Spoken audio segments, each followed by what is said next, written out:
Here? Yes. Okay, everybody is here. Everybody is signed. Actually,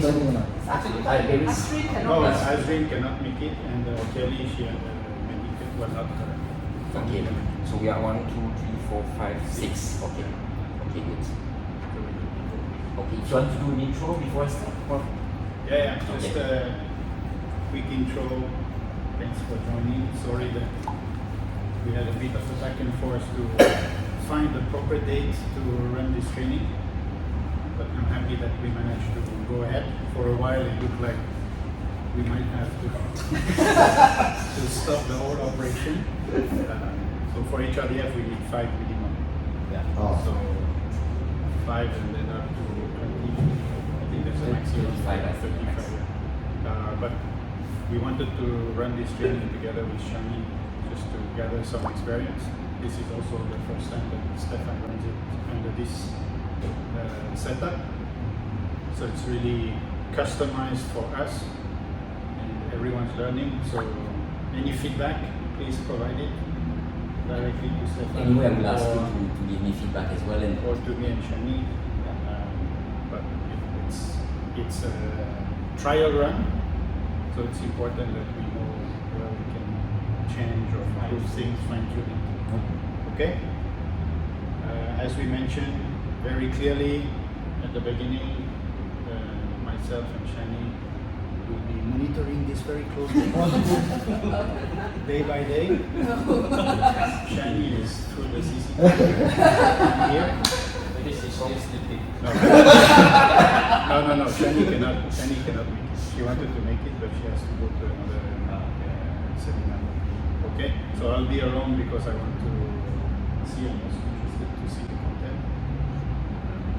But I will disappear when you discuss your personal targets, and also to make it clear, if you have personal targets that you do not want to disclose in this group, you can also Exactly, I will discuss your personal target separately with Stefan. Good? Okay. Thank you, Laurent. And yeah, thank you all for joining. You have really done the first important step. And 30 people had the opportunity. You are 6 to be here. And yeah, today I really want to go deeper and to give you some tools and techniques, but also how to integrate this as a habit in your life that will sustain that over time. Because that's the most important thing. If you do something, you know what to do, but you don't do it regularly and you don't develop the habits, over time you will lose it and then you don't get the benefits. So today it's about sharing additional information in terms of different elements that I will share in a few minutes, but it's also to help you digging inside you about what you want to do, because I will share many things. You don't need to apply everything, and after that defining what you believe you can do, and together I will help you to put that in your life and make it happen and sustain over time. And that's why we are here today. You see, that was the first session that we had the half-day training. Then now it's the one-day training. We'll have another one-day, half-day training in about 6 weeks. I will talk about more the coaching session and all that after that. I will not, except if you have questions, but I will not present myself again because I did it for 10-15 minutes last time, so you know my story, you know my background, management consultant, expert in business transformation, and now I moved to holistic health coaching and helping people for now 8 years doing their personal transformation in terms of health and well-being. If you have no question, I don't focus too much time on this, and I focus more on the topic of today. So I want to start first with an intro, and when we had the half-day training, we had about 30 people. I didn't ask everybody to introduce himself. Here I will ask a bit more, tell me for many years you are with ABD, what kind of things you do here, and also sharing your personal objectives. And if some of them are too personal that you don't want to share to the group, don't do that. Just share the one that you feel okay to share in the group. By the way, I need the paper. We have some paper there. just to write this down. Okay, yeah, that. Then I will move after that to the science of habits. And I purposefully bring this at the beginning because if you don't know how to create habits and sustain them over time, you will have difficulties after that to implement what we discussed in the second step. And I can see a bad habit like a good one is the same process. So it's important if you want to change a bad habit to understand how habit works, and if you want to create new good habits, it's also important to understand this process. So we'll spend some time on the science of habit first. Then we will go to the move well topic. So part of it is I will also re-emphasize some of the movement that we discussed in the last training to make sure and refresh your memory and see if you have already implemented some of them, because that's, again, if you didn't have the routine, you might know what to do, but you still don't do it. And I will ask you also, now I have a workbook today for you personal journaling with this training, because I want you to reflect, and at each of these pillars today, I will ask you to take some time at the end of each of the pillars, just to reflect based on what I shared to you, what are the things that are appealing to you that you would like to implement in your day. And at the end of the day, we will do your new lifestyle blueprint, which will be personal. You will work each individually, and I will spend a bit of time with each of you to see and make sure that it's something that is achievable with you, that you are comfortable, and have a kind of commitment between you and me on what you want to do. And then we start with the journey after that. Okay? So the first pillar, as I said, is move well. So we do first how to move more during the day and recap some of the elements. Then we do exercise and explaining the difference between movement and exercise.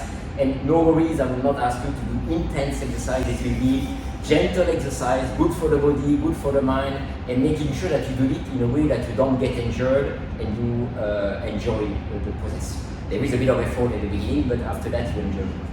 Then we left probably lunchtime, around 12:30, and we have 3 pillars in the afternoon: think and be well, eat well, and sleep well.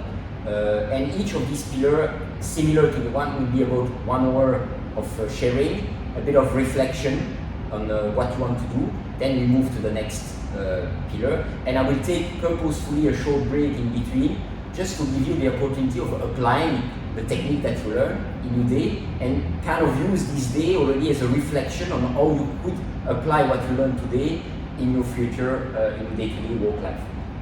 Make sense? Any question till now? No? Okay. Then let's start with the introduction and objective. I will take the paper there.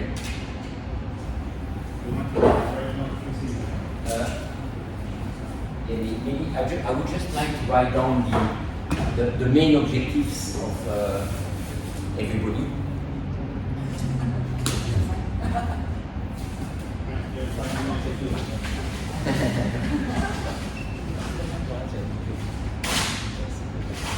It's okay, I'm not too close from you, because if you want to move a bit further, just to take a bit more space. Yes. Take the attendance. Why is it so far? Yeah. Yeah.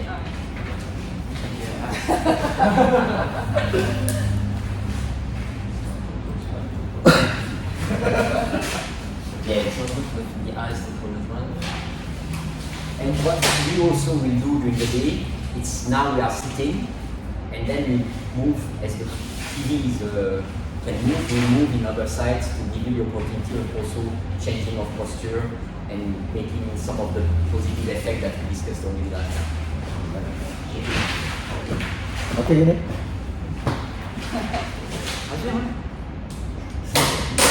Side.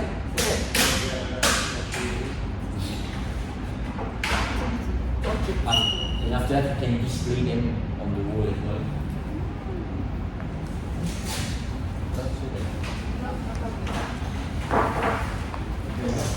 Right. Thank you.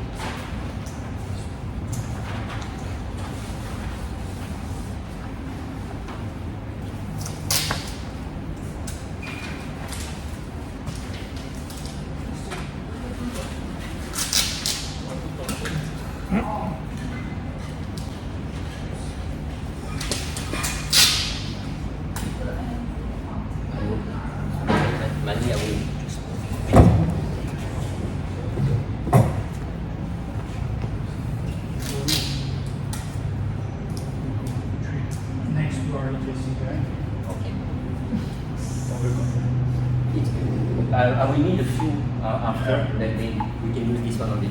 So I will start with the objectives. So maybe it's ladies first, okay? So who wants to start?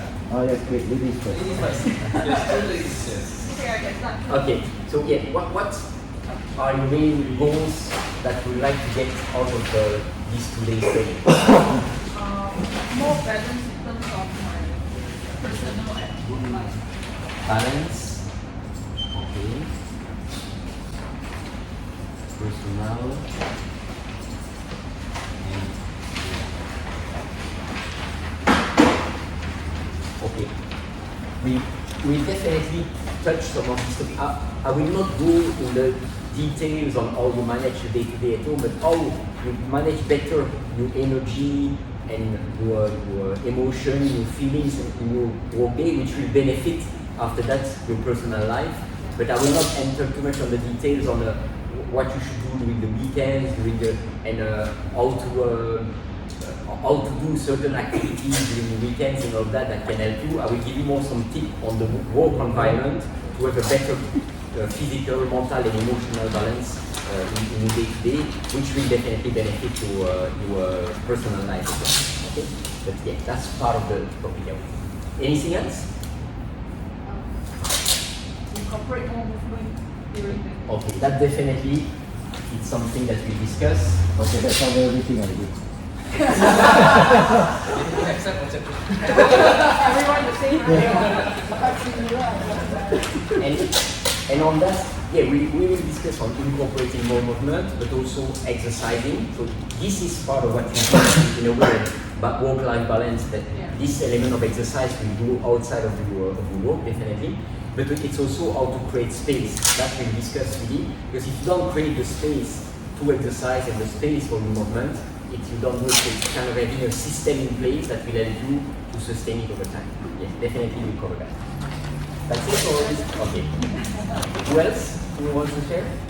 Learn to learn like the proper technique, how to strong down after that, what we should get it up, like how to have the proper, correct exercise way or posture that we should. Okay. So I will show you that proper posture. Yeah. Posture and exercise technique, correct? Yes, correct. Like do our support muscle, whatever, you know. On that, I will not. I will be more on the walking, jogging, running techniques. I will not do too much on the strength side. But if you have some specific question that we want to discuss in the Q&A section, if you have a bit more time after this training, I'm definitely open to give you a few minutes. More or enough? I think for this morning, definitely enough. We'll see for the afternoon. Yeah. Okay, so that's after the habits, we'll discuss about the movement and exercise. That's part of the morning topic. Anything else, or that's your main? Okay. Right exercise to reduce weight. If I translate that another way, it's how to lose weight and how exercise can help losing weight, correct? Yes. Because exercise, I will share that later.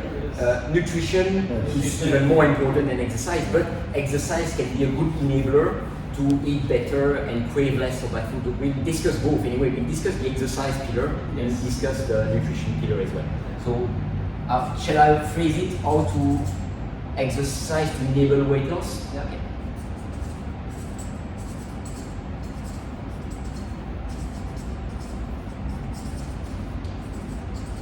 Unusual portion like tummy or something. Targeted. Yeah, targeted like tummy. Always see, you know. The thing is typically the fat that is Yes. created Visceral fat. is it's in under it's in the organs, Yes, correct. and that's what we will discuss about. Yeah, Yes. okay. Anything else? Food habit. Yeah, food will, and on that also you will see I will take more the perspective of your gut and the bacteria in your gut and how having the right balance of the bacteria in your gut is helping for first losing weight, feeling better emotionally, mentally. So we'll cover all of that, but more from I will not share meal plans After that, we will have also a healthy meal today. So we'll discuss about that as well. But the point of this is more for you to understand some of the principle on what you eat, but also how you exercise, how you manage your stress, impact your gut health, and impact after that all your different areas of your life. So it's about what you eat, but it's also other elements that will be integrated. Okay. How would you like me to phrase this, Mani? How to choose? How to choose food. Okay, that's way. And I will give you definitely some guidance on the principle on how to choose food. Yes.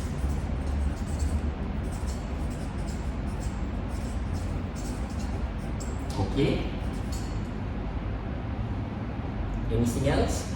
I think when we first get the invitation, Yeah. it says something like how to reset your OS. Your operating system. Yes. So what I'm looking forward to is how can I benefit from this training to reset my habit, to reset myself to be a better one. Okay. Yeah, it's a general one, but Reset. I will part of the think and be well.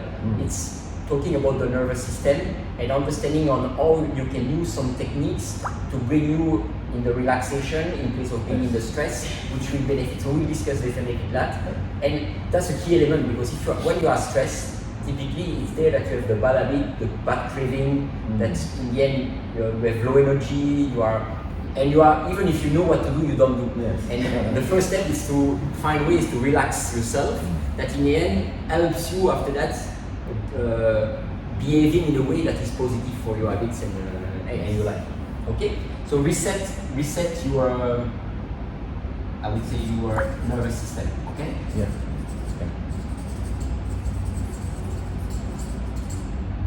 Okay, Shani, anything else?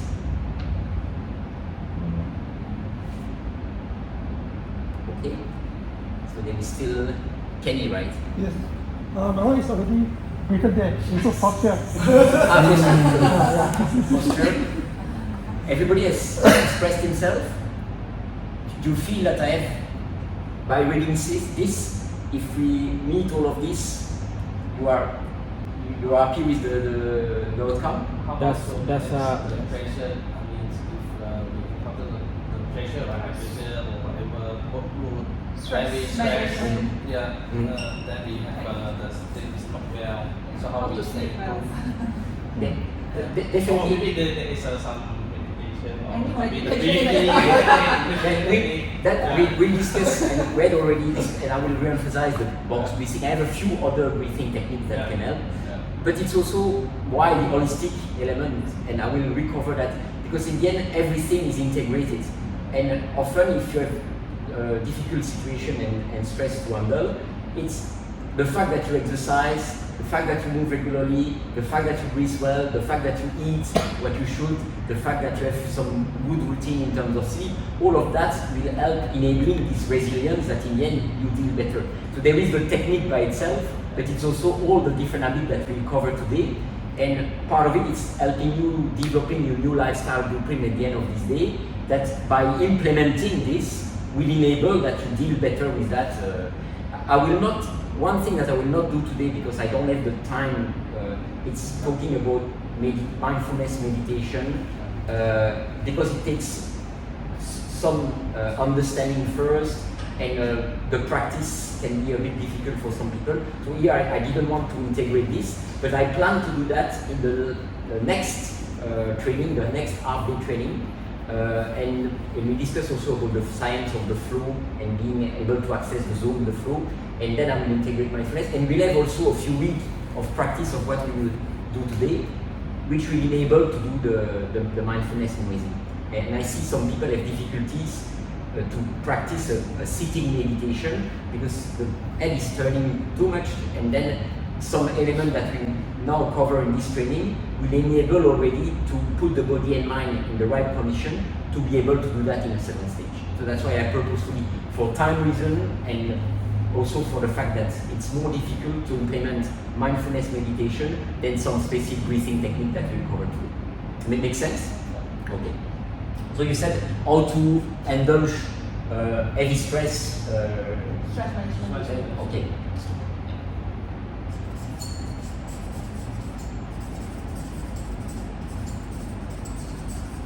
Okay, good. Are we happy there? We'll take that at the end of the day. Yeah, by the way, I forgot to ask you a bit of an information of each of you. I know some of the names, but if you can tell me a bit more of how long you are with ABB, what kind of thing you do here, just like 20 seconds, 30 seconds each. This way I have a better view of your situation in ABB. So maybe I start from myself. McCoy, okay. McCoy is- Yeah, you are McCoy. McCoy, and I stayed with ABB almost 8 years, 7.5 years. Okay. So I'm now 42 years old. Okay. So I take care for the business and the machine automation. Machine automation. Yes. Okay. So 8 years here, you are not new.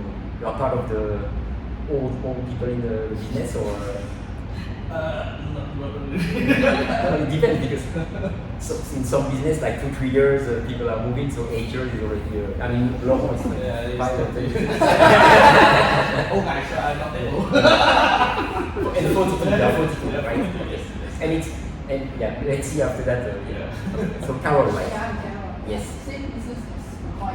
Okay. So I'm supporting his country. Okay. So like the region, and then ABB, less than 2 years. Okay. 1 year past. Should be more. No, I'm Oh, trying. really? October, only October, this October is 3 years. 2 years. Okay. Yeah, Previously, yeah, previously different now. So now you're talking about And you work directly with him. Yes. Okay. So I'm very close. If a pressure, also I have pressure. That's also. That's It's also. same. So then we come together. Now you will have the same training, so you will know how to help each other. We'll also talk later on how to having a kind of accountability partner, some people who can, when we need a bit of support, or if you exercise, maybe exercising with somebody else.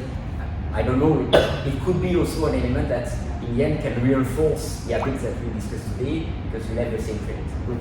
So thanks, Carol. So Shami, Yeah, Shamil from the DOC.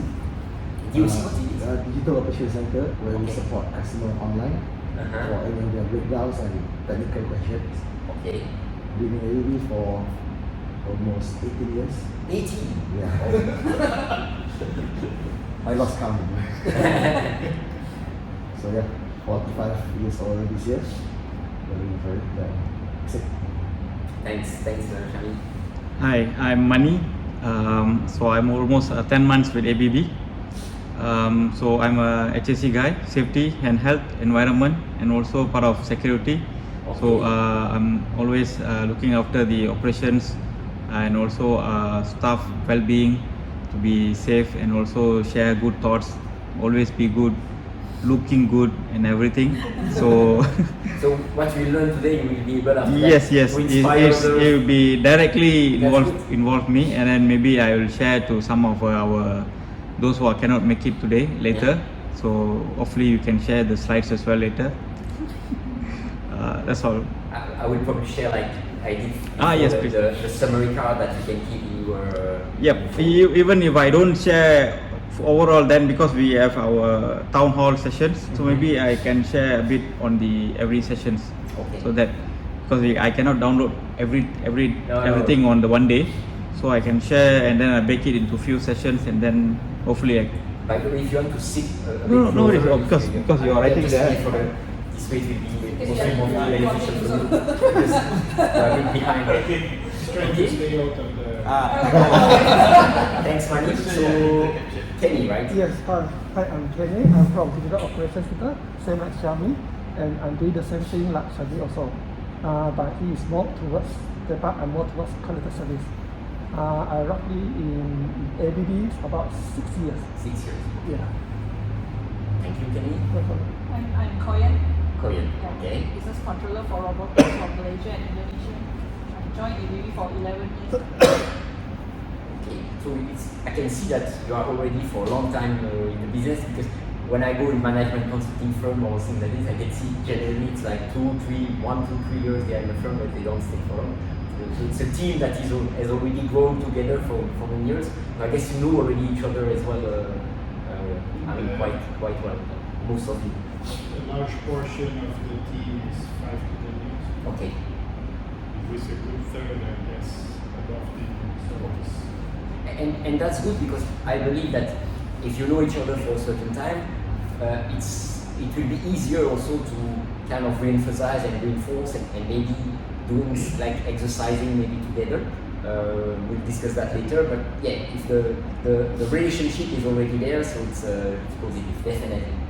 Okay, thanks. Now let's start with a bit of a recap from the half-day session. I will not spend so much time, but just to make sure that the key elements that we discussed last time are still in your head, but also see what have you already implemented. And today I will go deeper. I have a workbook, and I will share a workbook to each of you to help you journaling on the key elements that you really want to implement in the day. So the first step, most of the day, you will just write down what you believe can help you and what is appealing to you. And in the last part of the day, you will select and will take in what you have already pre-selected, what you really want to commit and engage yourself to do more. And then I will be there helping you. And again, I'm not here as a judge, I'm here as an accountability partner and to help you remove your challenges. And I will ask you after that to share your personal plan just between you and me. And when we have the follow-up session in the future, we'll discuss that and making sure that you are happy with how you progress, and if not, how I can help you. Okay? So, I just want to recap quickly. You will know the fact that we are hunter-gatherer for 99% of our evolution. And I remember I was explaining, everybody was here in the intro session, by the way? Yeah, okay. You don't have pens. I agree. No. And yeah, maybe we need some pen for everybody. We start taking notes in 10-15 minutes. And the kind of lifestyle that we had was moving continuously, and the brain was not with continuous distraction and over-information like we are today. So the key message I wanted to share there is our brain and our body are not designed to the kind of lifestyle that we are living at the moment, and that's why it's important to define some work practice and some personal practice that in the end help you in terms of your biological needs to feel better and perform better, to have your brain working in a way that is balanced between activity and resting time, and having the body that has require movement, quantity, quality, and that kind of things. And you remember well, I was talking about three main cultural evolution which are not biological. The first one is the agricultural revolution, where we started cultivating and then we started already to be a bit more sedentary and eating differently. Then we had the industrial revolution where we had machine robots, which again I have nothing against robots, just that we will emphasize that the comfort is important, but comfort can be misleading in terms of our biological needs. So the fact that we have machine, we tend to not having the right and the quantity of movement that we need to preserve our muscle strength, mobility, flexibility, which can lead to pain and other issues. And the last one is the digital revolution and internet revolution, where this overload of information and also the speed of life has drastically increased. When we were a hunter-gatherer, we had a few activities happening during the day. Sometimes it was dangerous, but most of the day it was quiet. It was, in Malay we say lepak, right? It was nothing dangerous. But now today we don't have so much real danger anymore, but a lot of deadlines and then over information, stress coming from the information we receive, lack of movement, and all of that combined, it's too much. And then you remember I shared to you the four energy domains, and if we want to be healthy, happy, and feel our best and perform our peak, and having the resilience to manage stress is part of it. We need to work on 4 different domains. The first one is the physical energy, which is exactly physical fitness, but also nutrition, sleep, and endurance, flexibility, mobility, strength. The mental energy, the ability to be present, focused. The emotional ability, how you manage your moods, your different emotions during the day, and how you can cope with some stressful situation. And the spiritual energy, the connection you have, and the meaning you have in life are also important. And you remember I was mentioning that the important is to grow each of them, but also to interconnect all of them. And that's why now I have asked you, before this training, I send you this 20 question to have a baseline for your energy current situation. So what I will share here, it's not the answers of each of you, it's the compilation of all of the data to show as a group, now as a group of 6-7 people, that's the average level of energy that you have in these 4 domains. After the training of today, I will share your personal information to each of you by a personal message in WhatsApp. This way you can also see where you are. And again, it's not about comparing people, but it's you have a better view of your personal situation. Okay? So this is the compilation of all the data. As you can see, it's quite consistent in where you are. There is it's like between 2 and 3 for everything. So I would say it's not to the point that you are completely burned out and you are you don't sleep, you have really difficulties to manage your emotion, and but you are in an area that it's definitely something that you need to do something, right? And that's exactly what I notice is most of the people who do typically my coaching program, because as Laurent said, it's the first time I do it in a training format, they are generally between 2 and 3.5, something like this. So I would say you are a bit lower than the typical average that I had in the past. But yeah, again, it's in general, it's between there and 3.5, so it's kind of, you are in the lower range, but still in the range. And that's okay. It's that's also more opportunities of improvement, because of course, if you are starting at 3.5 or 4, you still have room for improvement. It's way less.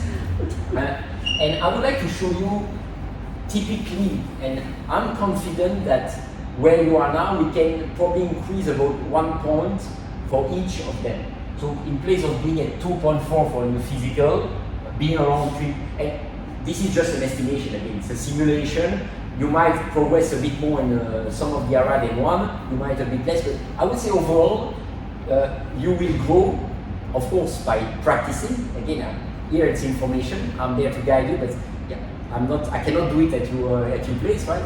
But you will probably grow from 1 point to each of them, but it's also how you will integrate them. You see here, the circles are small, but they're also more separated.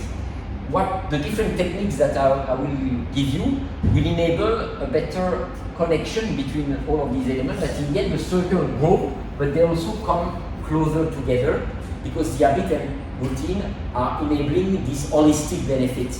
Okay, you understand that? Any question on this?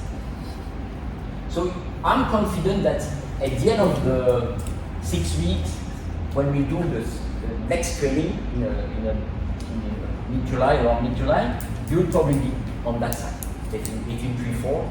Maybe if you progress really well, we might find one between 4 or 5, but I would say definitely. And there, it's already, this is still like under the average, but you will be higher than the average in the next step in life. Okay?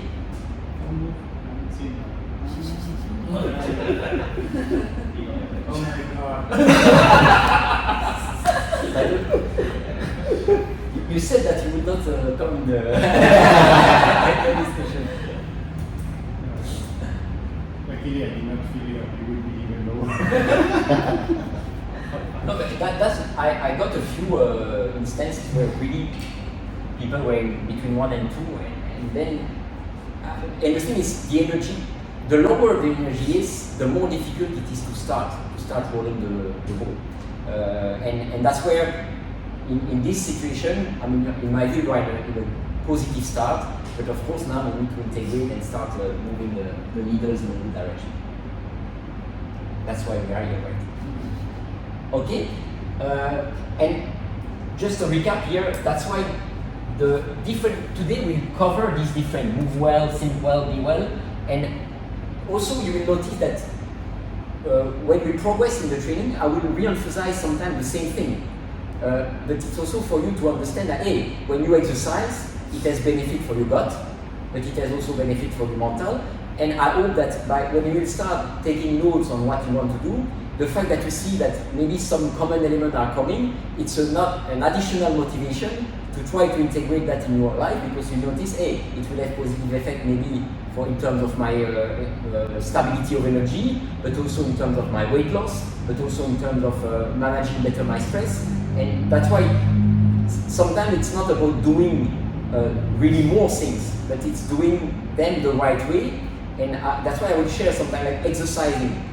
If you exercise outside, you will have more benefit than if you exercise in the gym, because you have the light element that will help the sleep. And that's what I want you to get at the end of this training. It's what we call that stacking. We discuss about habit creation, and when you stack habit, it means that you do one activity, but this activity benefits different areas of your life, and so you kind of accumulate the potential benefits. Okay? I mean, no worries, I will discuss that more later. And that's where, we'll cover, and I will share for each of these different pillars some specific strategy, re-emphasize some of them, and by implementing the new lifestyle routine, we'll start increasing and grow your energy circles and integrate them more to get the feel better and perform better. And you remember probably that's the iceberg. And I just read this week an interesting quote from I don't remember her name. It's habits are the invisible architecture of our life, and that makes me think that it's a bit like the part of the iceberg that we don't see. So the habits that you have there create the architecture of what you have outside visible to the world. So if you have a bad architecture for your life, if you have a bad foundation for your life, definitely your outcome in terms of how you feel and how you perform at work will be bad. If you have some good architecture and you continue developing this positive architecture, you grow the positive element in the lower part, which will help the upper part. And that's what we will spend doing it, kind of identifying the habits that for you are appealing, that you are willing to test and integrate, and then grow that lower part to help the upper part. Do you have any question? That was a recap from last time, so just no? Okay, let's move now to the habits creation. So here I will give you your workbook. You will start working with it as well. Yeah, I printed them yesterday. The color of my printer, but the black and white is perfect. So I will ask you not to check too much in advance the back, and then focus more on the step by step. So when I will send you your energy diagnostic, you will be able to put your cross here. So in the second page, you see, I gave you some space to define what's your baseline. And then we check at the end of the program, so we'll be able to come back to this and define it. But I will give you the baseline, it will be based on the number I will send you. I have them, I will send you by WhatsApp. Okay? Yeah. Okay. So if you want to write down your objective of today, you can. Now we are more on the page. And my question now is, are you on track with your New Year resolution? So now we are like the middle of the year. What were your New Year resolution? Maybe some of you want to share the New Year resolution. By the way, I tell you, more than 90% of the people don't meet their New Year's resolution. There is shame to share, and that's why I want to share why most of the people don't meet their New Year resolution, don't reach them. Anybody wants to share? No? Okay. Yeah, run more. But, I'm not really there. okay. Cut on alcohol and also more. And generally, the gym, that also, you know, the gym, they work on this business model. They know that they fill up like 3 or 4 times more than they can put in their room, because they know that after 2-3 months, they will not have many people anymore, and then the gym will be not filled up anymore. So it's and yeah, they live by that. They really know that not everybody will come. And I would like to ask you, yeah, why do you say you don't need your New Year resolution? And I would like to write this down. What are the reasons you think it's not working for you?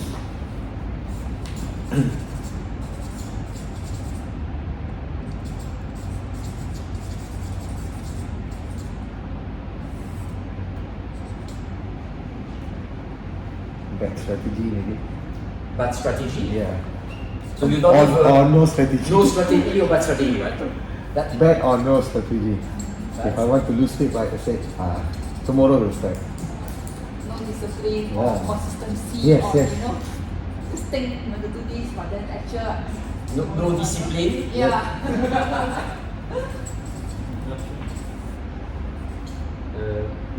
Interruptions. Something else comes first. Yeah, always have something else, right? So it means that something else is coming on the way, right? New priorities, I would say. Influence. Maybe good or bad. Influence. So We may follow someone else resolution together. Accidentally. I have sometimes I'm also helping some people in terms of their running, and coming to me, hey, I want to run a marathon, and can you help me to meet my goal? And then ask, hey, how many kilometers are you running now? And the marathon is in 3 months. Oh, but currently I don't run, but I want to run. You see, sometimes just during the new year, because they need some friends, and then they talk, hey, I will do this marathon, do you do it with me? Oh, yeah, with a bit of alcohol or something. And then, okay, they have taken a decision, but yeah, it's not then at all aligned with their current situation. That's also like not peer pressure, I would say, but like influence from others, that in the end you take a decision that is not really what you want, or you are not aware of what you have committed for. Yeah. Okay. Peer influence, I would say. Okay. Anything else?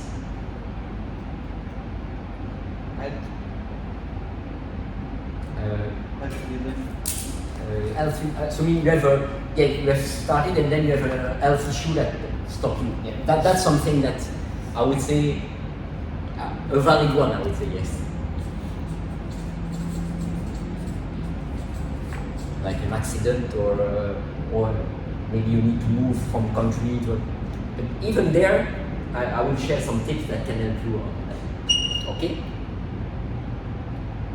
Yeah, and I would say in the key ones, definitely bad strategy, no discipline are some of the elements that are part of what I want to share. And I want to show you a short video about a metaphor, and there are 3 components. And I will after that ask you a bit more question. And these 3 components, if you really want to change something in a behavior, and that stick to your life over time, if you don't consider the 3 components, that's where problem happens. And you'll notice that most of the time, the reason the bad strategy is that people use only 1 component, maybe 2, but they forget about the 3. And the 3 are really interlinked. So this is the story of direct the rider, motivate the elephant, and shape the path. I show you the video. I need to.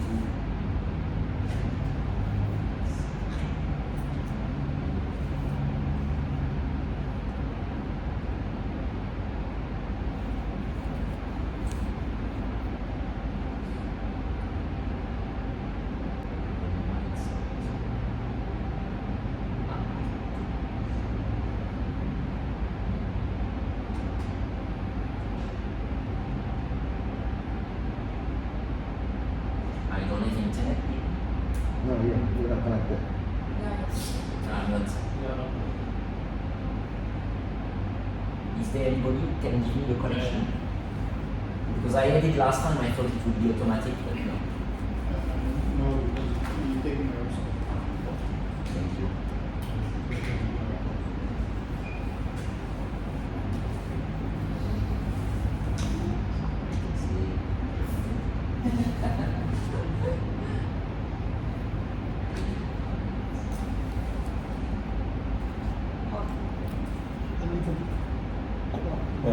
Yeah, cool. Sit on the aircon.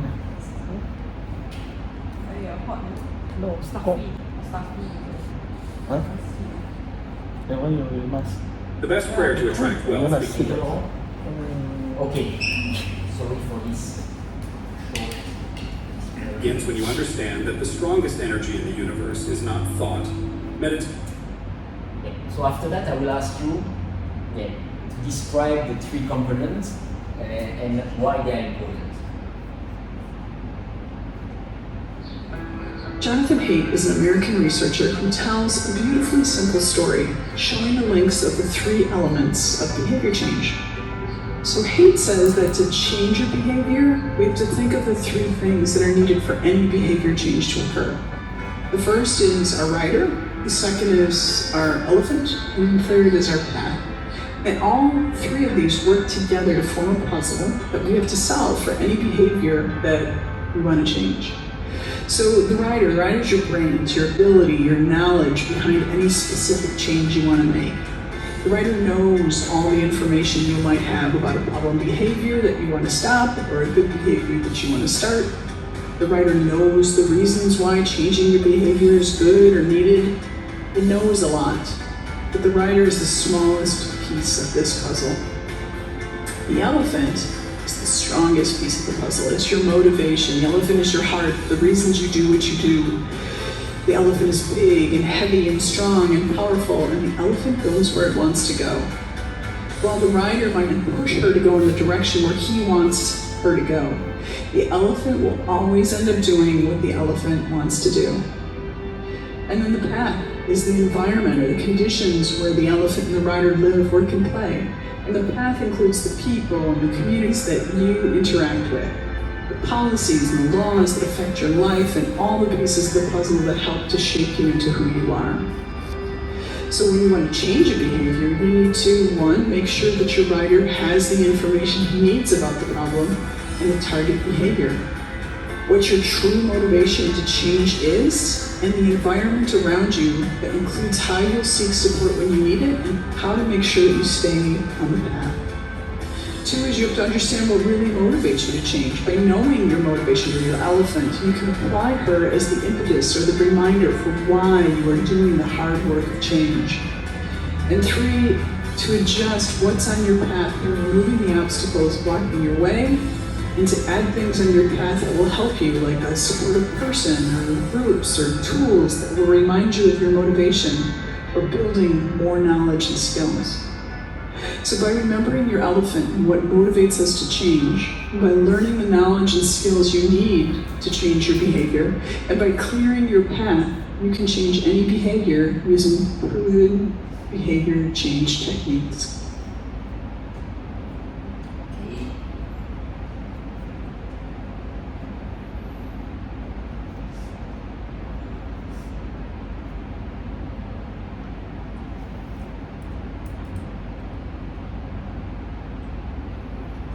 So, before I give you the answer, you have already the element. So, who wants to share the three components, at least one of the three components?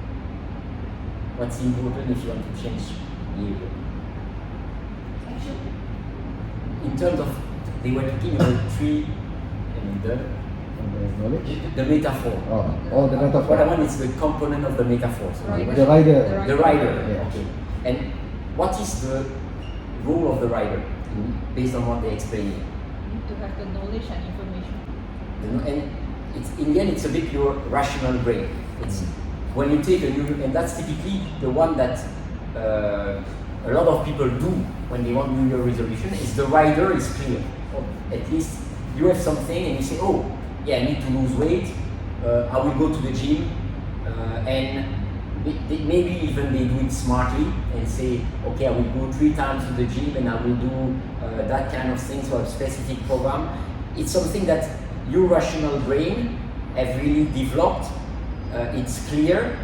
But the rider, as they said, it's really small compared to what? The elephant. And what is the elephant?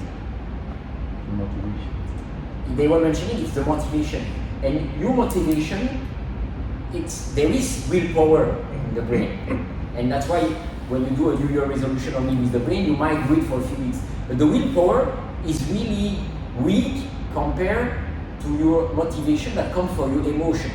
So if your motivation on changing is not emotionally something that you feel good about it, the elephant is stronger and the subconscious mind is stronger than the rational mind. That's why you say the rider, the elephant might do something like the rider wants for a while, but after a while the rider is tired, the elephant is tired and say, hey, I jump you, I don't want to do what you want me to do anymore.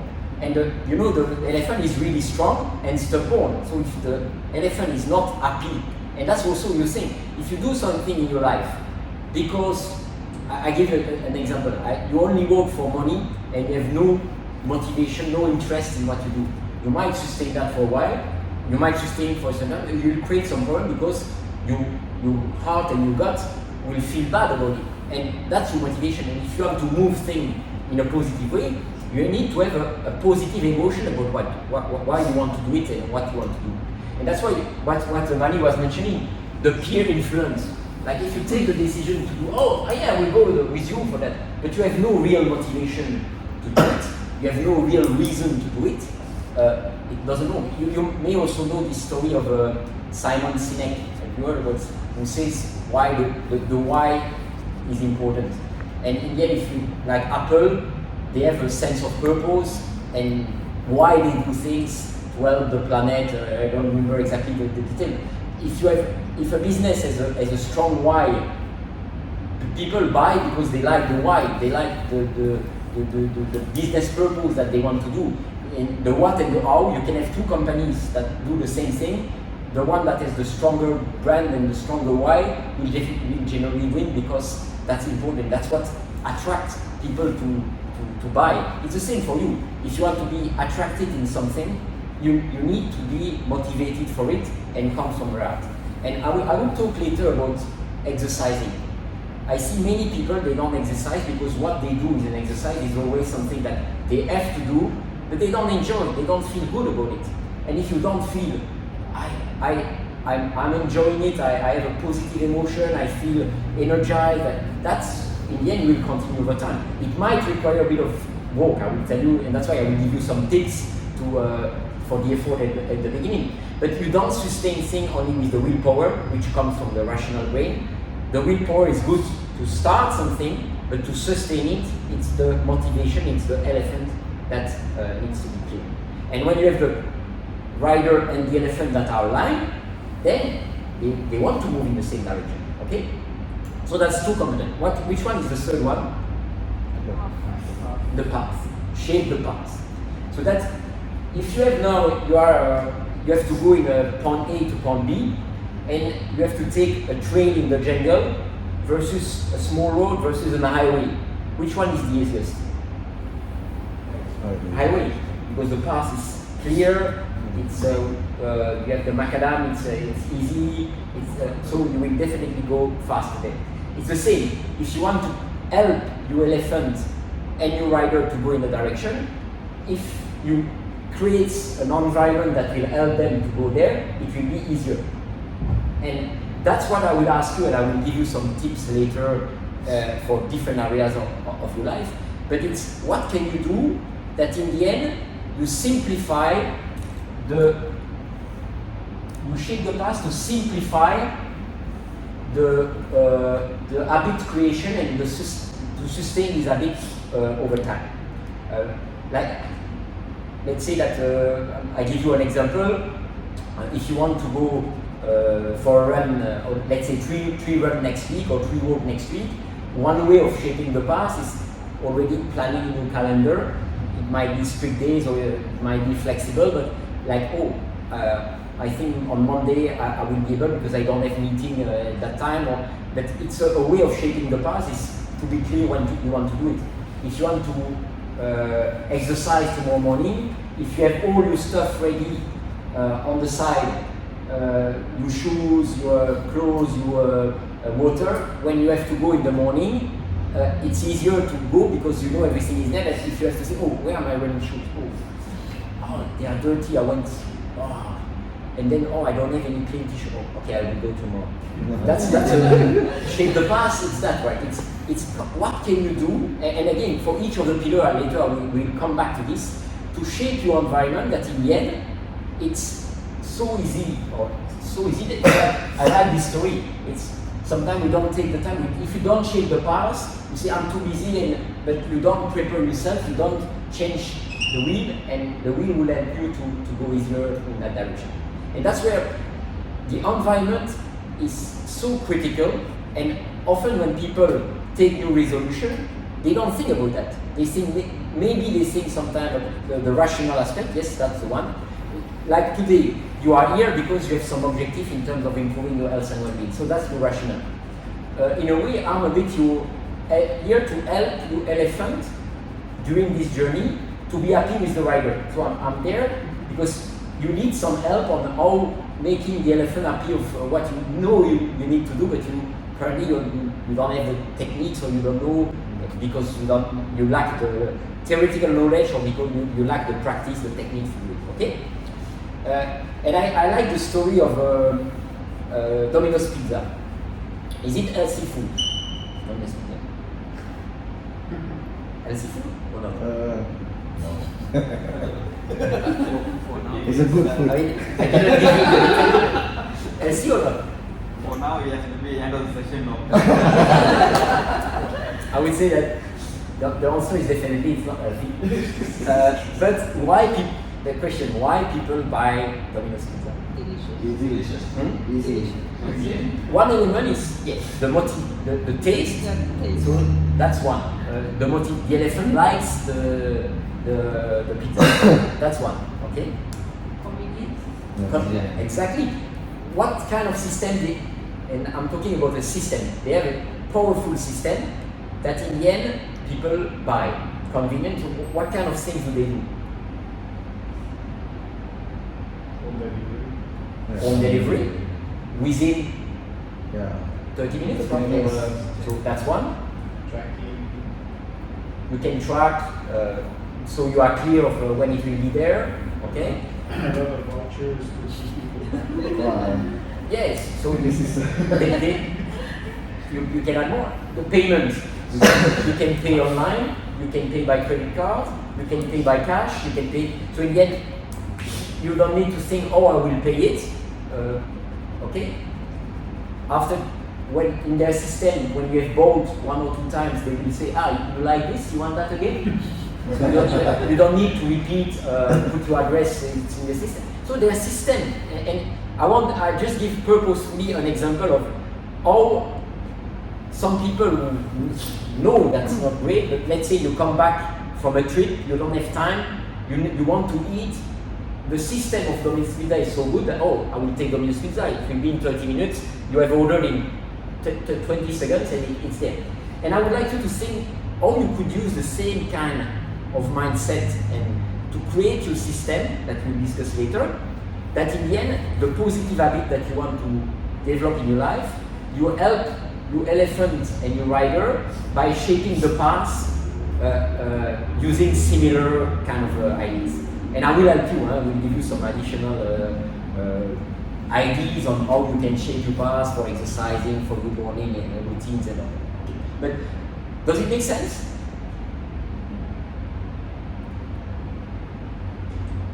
Yeah.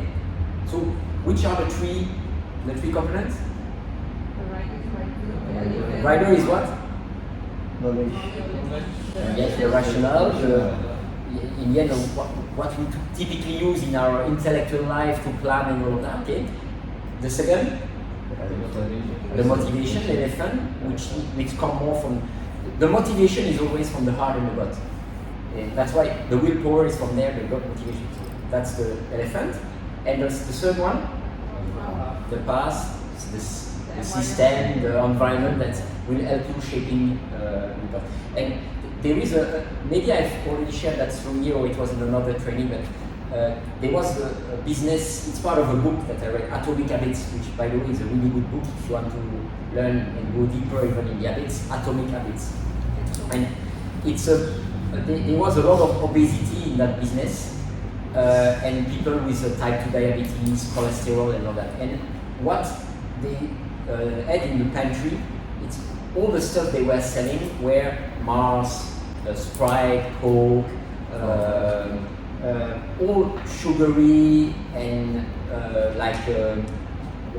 white cakes and biscuits and all that, and all processed food and all that.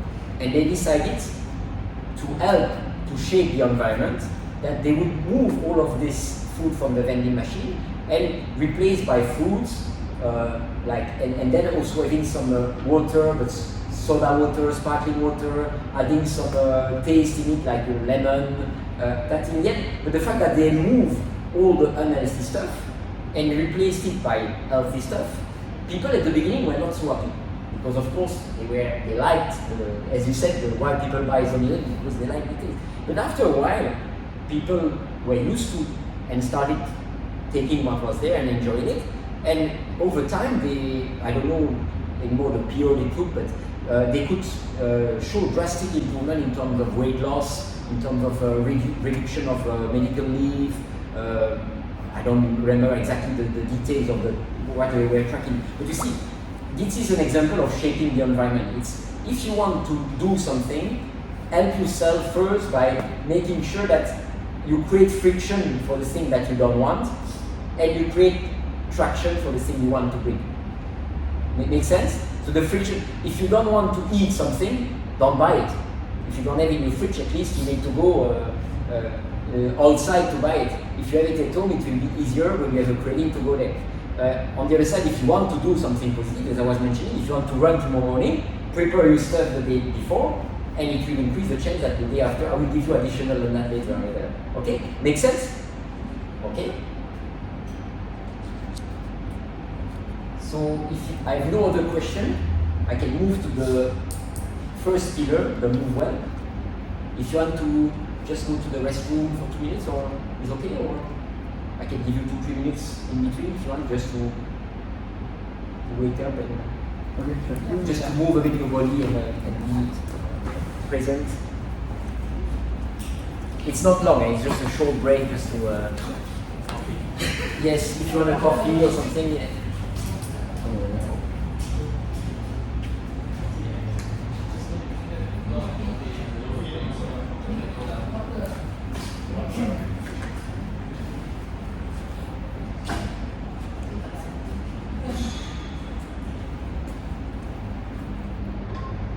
We start this. Okay. So now I want to enter in the first pillar, the move well, which comprehends two parts: the move more and exercise more. And the move more, part of it we discussed it during the half-a-day training.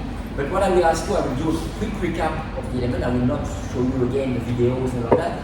But I will ask you to write down in your book today the kind of thing that you would like to engage, commit yourself, or at least that you find you want to add in your life to put that in practice. Because as I said, if you don't shape your environment, you will not do it. So that's now, by taking some notes on what you want to integrate, it's already the first step to shape your past and to do it. Make sense? And so this is a quote from Katie Bowman, which is an expert in movement, and that's why she named even her business nutritional movement. To mean like when you eat food, it's nutrition for your energy, physical and mental energy. But movement is also nutrition for your body. And I like her quote: "We live in a world where life is mostly sedentary, and exercise is the 1 or 2 hours a day we set aside to fit in some movement." And most of the people don't even do that 1 to 2 hours. But while that movement is beneficial, it shows that this approach isn't meeting all the needs for movement. And this is something I want you to get as well. It's if you don't exercise, the first thing that you should improve is to move more during the day, because some people exercise, but after that they sit for one day, for the whole day in their chair, and then there are a lot of potential problems in back pain, as we said, the fat burning metabolism that is stopped, some issue with headache, some issue with the swelling members, and all of that, all of that is negative, and it's moving more is a low-hanging fruit. It's just how you organize your day, how you shape your day, how you shape your paths, that in the end, you don't need to do more. You just need to organize your day a bit differently, to do the thing differently, to move more. And that's what I would like to come back to this, about this chair of the future. You remember the key message of this chair of the future? Who wants to repeat the key message of it?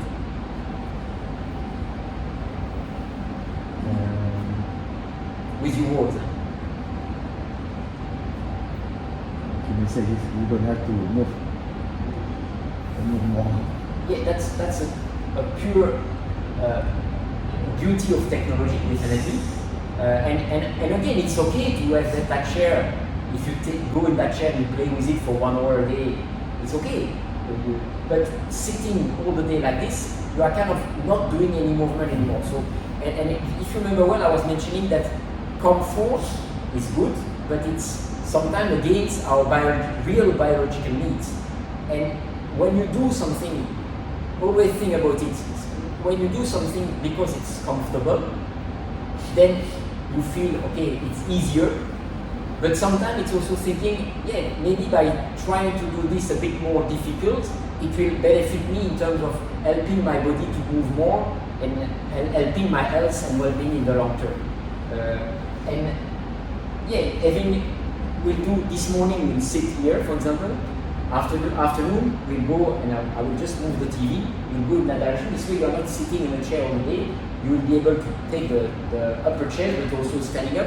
And that's a simple adjustment that will not take a lot of time. I will just need to replug the TV during the lunch. But it's a change. But in your day, what can you do as well?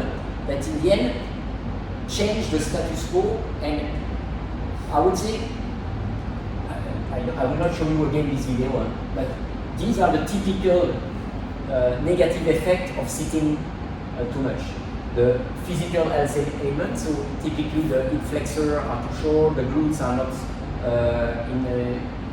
are weak, I would say.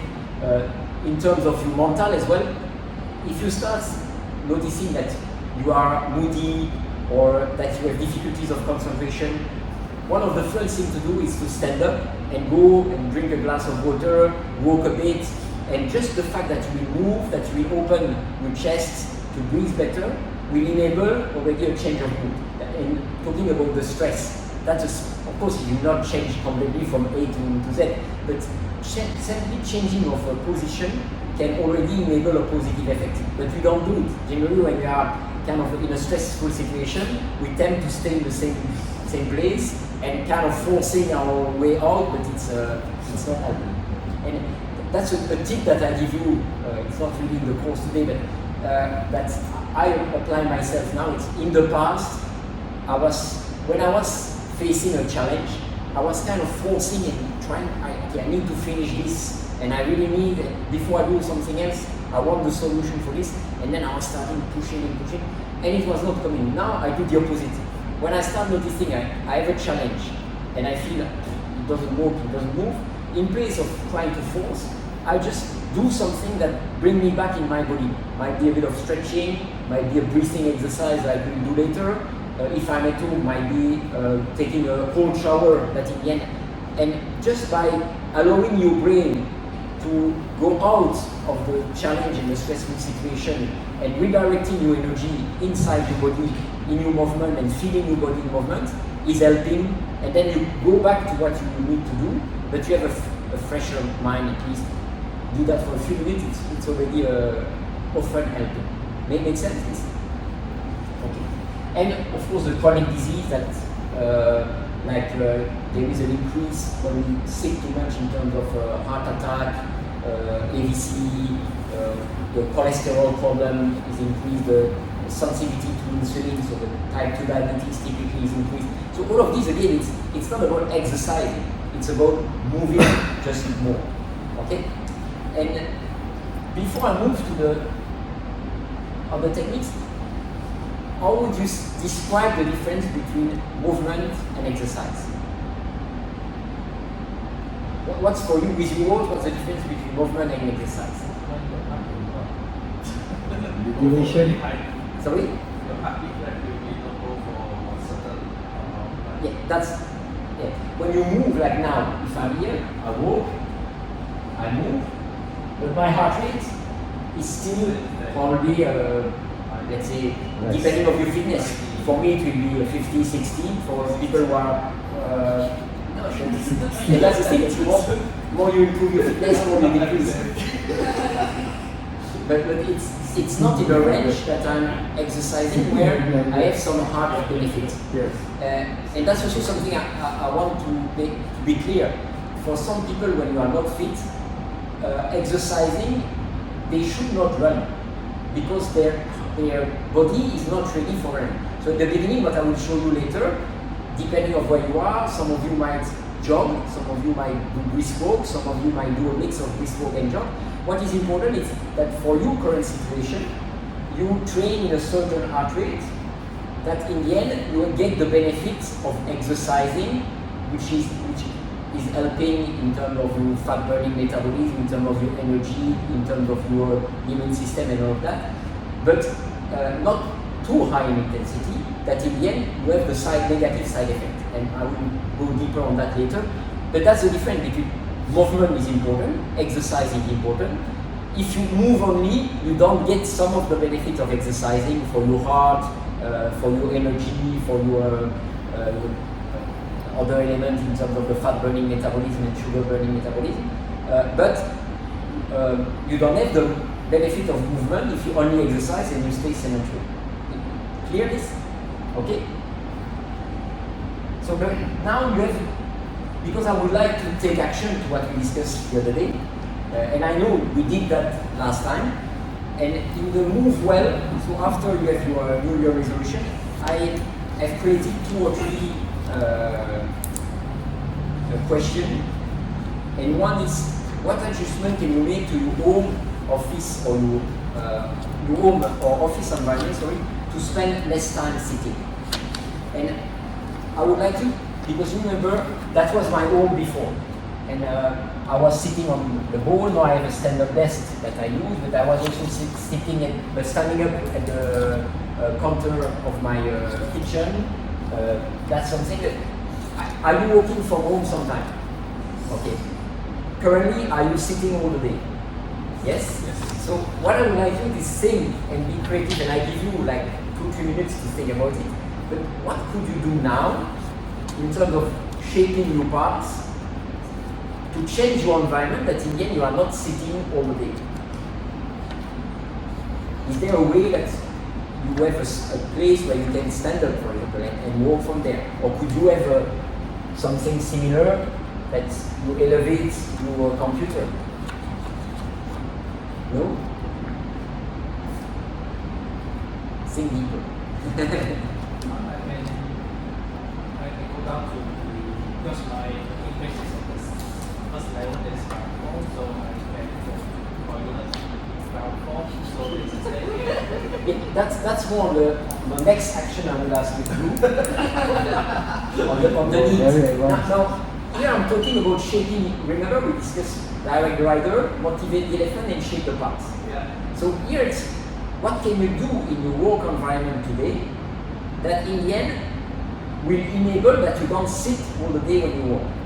Myself, no, that was what I was doing in the past. So typically in the morning, my children were at school. I was using the counter of my kitchen because after that I needed to go to my office because it was too noisy. But at least the morning, after my coaching, I was standing up to work. And then in the afternoon, I was going in my office, and then I was switching between the chair and the board. And that's my personal. Now I bought a stand-up desk. okay, it's expensive, I don't want you, and you have the manual one, you have the electrical, that's expensive. My current situation is I sit when I typically do some Excel work or typical more mental heavy work, then I sit. Then when I have some video conference or calls, I just move the desk up and I take that, and I have more energy. So when you have a call, it's when you are standing up, you have more positive energy. So you see, you will probably have better ideas, and I even move a bit in my room when I take my call. But that's my way, and I want you to think again. Maybe today you don't have the tool. It might be I buy a ball like this, or it might be that okay, I have a table that is higher, or I can put some books and put my computer. I'm just, this is it's a low-hanging fruit that will stop you to be sitting like 8 hours, or I don't know how many hours for your work when you work from home. No idea? I mean, if it's really something that you don't want to do, I will not force you. For me, it's like do without costing involved. the cost of, and again, that's why I say if you understand the best, that cost. But sometimes just like here, this didn't cost me anything because I just use my own in a different way or use. It might be that you have an old table that you could maybe put some book under, that in the end it's elevated, and you put them on the corner. That doesn't cost as well. Okay? I'm just trying to trigger, and again, it's a bit of a thinking effort, but if you don't do it now, I know you will never do it. So that's why I'm spending a few minutes now and trying to trigger this, because that will change definitely. And just see in your office having like two different environments. Okay, if it's not at home, at least at work. If I understand well, you have all stand-up desks, right? Yes. So now it's, how can you shape your parts that you will not use this stand-up desk sitting all the day? Yeah. Exactly. What kind of trigger can you use? Like, it can be that you have an alarm, or in your calendar you have it, let's say at 10 a.m. or 11 a.m. a message that comes and say, okay, stand up. And then, in place of sitting, you stand up. It might be that a trigger after I take my coffee, like, I don't know, do you have a coffee every day? Or not everybody? Some of you? Yes. Maybe that, okay, I stand up, I go to the coffee machine. When I come back from the coffee machine, that's my trigger that I will do the stand-up desk and I will work stand-up for a while. It might be something that is more moving, like each time somebody is calling me, I just stand up. Yes. Each time I have a video conference, I stand up. And I don't want to force anything, just I'm kind of triggering your curiosity and to help you defining ideas on what are the things that you do regularly that could be a trigger to change your environment to sit less during the day. For me, I see Korean doing it. Sorry? I see Korean doing it, so I do it. So Korean is doing it only. I mean, but that's a good thing. Let's see that, do you have in your office somebody who is already standing up regularly? Good influence. Good interest. Korean? Okay. So maybe when you see Korean doing it, do it. Just the visual aspect that you see here. Korean colleagues who are doing it. Korean do, foreign do, and we all do. Yeah, then it's almost, we all the same office. Yeah, I think that's according to you also, right? Yeah. So for you have So I'll call everyone to the black call. So when you set up, you see, then you only one you set up. All follow. Do you have some time meeting between all of you? Maybe you can take some stand-up meetings, like in place of being sitting. You could,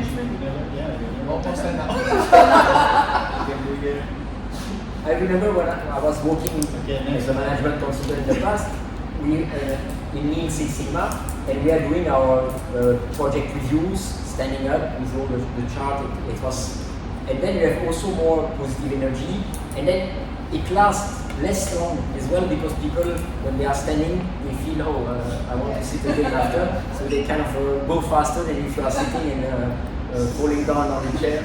But what I'm asking you is like taking like maybe one or two ideas that, and even if you don't implement them and you still need to refine it, but at least it starts triggering your thinking and creativity to move more by shaping your environment, like shape the parts. Okay.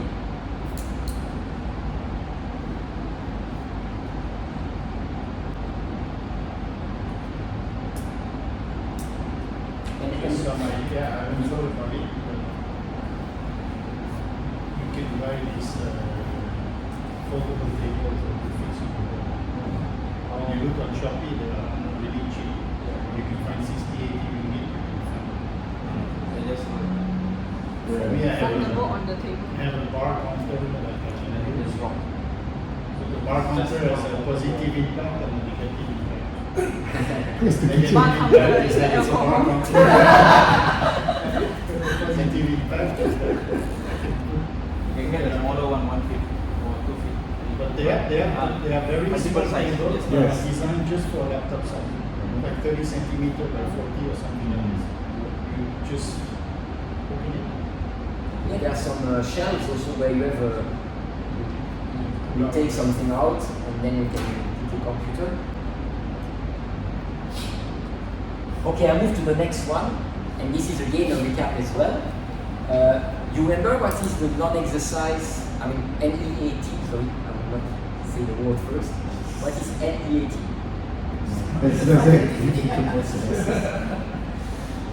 Many things that you do, movement that you do that's not related to exercise. Exactly. Yeah, sure. Good question. It's everything that you do outside of course, sleeping, exercising, so all the movement that you do immediately. And that was one that you mentioned, that you go to to go to the toilet, right? Going down. And I will ask you also now, similarly, to write down, I put purposefully action 1, action 2, action 3 things that you do regularly and that you want to do in a different way, that in the end you have more movement in the day. Because we will also at the end of this training today, I will ask you in terms of increasing your number of steps. And if you want to increase your number of steps per day, if you do activities that you are currently doing sedentarily, and you do them starting walking or moving more, you will automatically help yourself to increase your step during the workday, that you don't need to increase your step during the evening or in the morning. And as I give you a few tips that I use personally. At my home, I live at the 7th floor, and I take the lift only when I use the shopping bag. I need to carry the shopping bag, then I use the lift. But else, if I need to go to my apartment, I always take the stairs, going down, going up, and it's like 60 stairs. But if you do that 2-3 times a day, 60 up, 60 down, it's like you have 200, and it's also up. So it's also good for the heart because the heart pump higher. It might be even some form of exercise for some of you, but that's one. It's I see if you take the metro station in place of taking the lift, you can take the stair as well. Of course, sometimes it's too hot, but you have to consider that as well. And if you cannot sweat, but that's one. Might be that you park your car not close to the place you want, the entrance of where you go regularly, maybe to the shopping center or to the gym. Might be that you take some calls and you walk outside, or you walk in the office by taking the call. I want you to kind of think now and imagine you in a typical day, and what are three actions that you are currently doing regularly, and you could slightly change them to make more movement during them. I give you like 2-3 minutes to think about it. And if you want to share your ideas to help the others after.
Some of you, maybe it's playing something with them in the evening, or that currently maybe they are on the screen, or I don't know. Maybe that could be a way.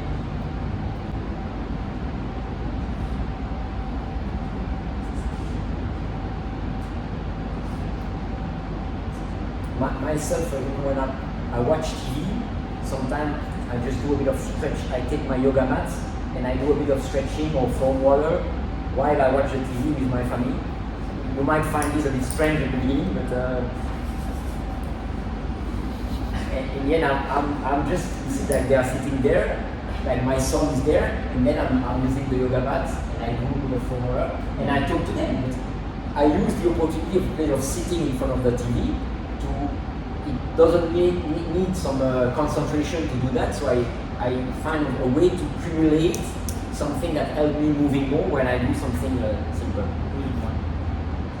Can you do like sometimes when normally I want to work, I will do work at the ground floor. So when I want to go to the toilet, I will use the farthest toilet in the house. That's good. That's good. I need to climb the stairs and then go to the toilet, the master bedroom, something like that. Yeah. Oh. In a way, it's a bit counterintuitive because all the world is designed to make less effort and make everything easy, and sometimes it's how can you think to make things a bit more complex that in the end it forces you to move, because we need, again, I want you to really consider that my biological needs is to move regularly. My home is typically designed in a way that I don't move. So what can I do to move a bit more? And this, at the beginning, will feel strange, I tell you. But after a while, you will, hey, I do that, and it will be normal. But you will, in place of maybe doing like 2,000-3,000 steps per day, you might be doing already 5-6, just by changing some. You don't kind of add something in your life. It's you do things that you already do in a different way. That in the end you move more to do this. Okay. Who wants to share the one or two of the ideas that you have? Mani? Okay, normally what I do when I go shopping with family, I purposely drop them the main entrance because I cannot expect them to walk. So I drop them and then I park my car far and then I walk towards the shopping. And then if it's within my compound or neighborhood, I walk to the nearest shop. Buy groceries and also daily items, even pharmacies is nearby. I walk or I cycle, so I just cycle. And I got a habit when I attend a call, I used to walk. I cannot say that I don't know, it's necessarily able sometimes. I attend a call, so I walk and then I just moving around and my place, even my living or hall or bedrooms. That's how I balance my movement. Myself, I do similar thing. It's during the weekend. There is a good bakery which is called La Croissie in the Daman side, and we buy the sourdough bread there. So during the weekend, I often take my backpack and I walk to the bakery, sometimes with my son, sometimes alone, and I take the bread and I go back at home. So it's like I do it's 25-30 minutes one way and about 1 hour two way. So in the end, of course, it takes me longer. But if I have to park the car, sometimes it's a long time to park the car. So I order the bread, it's ready, and I take it. So that's one. Another one that you might find me crazy. I play paddle sometimes. You know, paddle is a racket game. It's a bit like a pickleball. You may have heard of it. And the paddle is at 2.5 kilometers from our house. So I run to play paddle with my family on the way, and then I run back. Just because this way, my family wants me to play paddle with them, and I want to run. So what I do is I combine my running to my paddle. Again, I'm a bit of a geek of that. I don't want you to. I just give you extreme ideas just to trigger your creativity. Sometimes it's simple. Say it's like we take our car sometimes for nothing, and also another element that I don't even mention now, I will mention later more on the sleep, but the exposure to the sun during the day is important for your sleep. So if we stay all the day in the office, finding a way that in the end you are a bit outside in the morning, in the evening, or when, because I know during daytime it's not always easy, but will help you also to have positive effect for your sleep. Okay? You have the workbook. You can say more after that. But if you want to share, Mani shared one or two. Anybody wants to share? No? I did it this morning to walk to the market. Walk to the market. It's convenient because it's about 10, 15 minutes walk. This morning, I will tell you more later. I ran 9.5 kilometers before coming. But I want you to explain to you and that's why I will share the details later, why my morning routine, if I had not my morning routine that was there, I would not have done that. And that's why I want to keep the full story for later, but yeah, I've created that space because my morning routine is helping me. And that's what I'm trying, it's again a shaping the past. Here I'm asking you to shape the past on how to change the way you walk in a sitting way in another way, or to shape your past on how to do more non-exercise activity thermogenesis, but just by changing and doing differently what you do already. So it's not changing, adding things to your life, it's doing it then differently. Okay?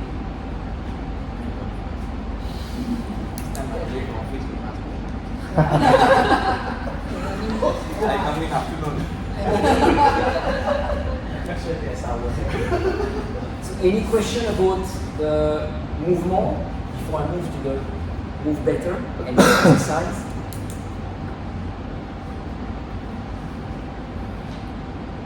No? Okay.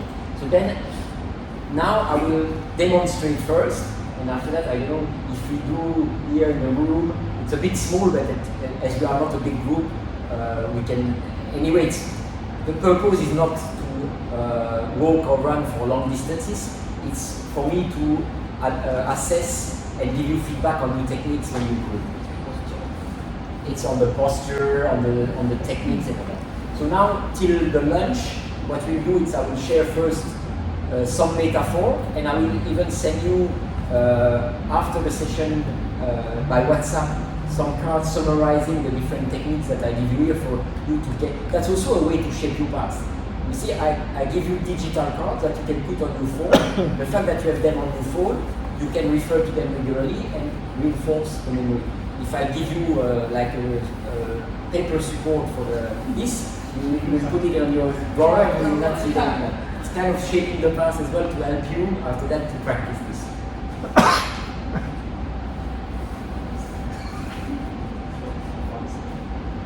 Okay? So I will start from the posture first. I think this one I shared already in the first training. It's about having a tall and well-balanced posture. And the fact that we are sitting, we tend to have the hip flexors tense, let's say, the glutes weak, and then we have bad posture. So really kind of having an open posture, shoulder down, chest open, and that's why I like this metaphor of being the puppet pulled up by the puppeteer. And like you do, I forgot the name again. Korean. More difficult one, Korean.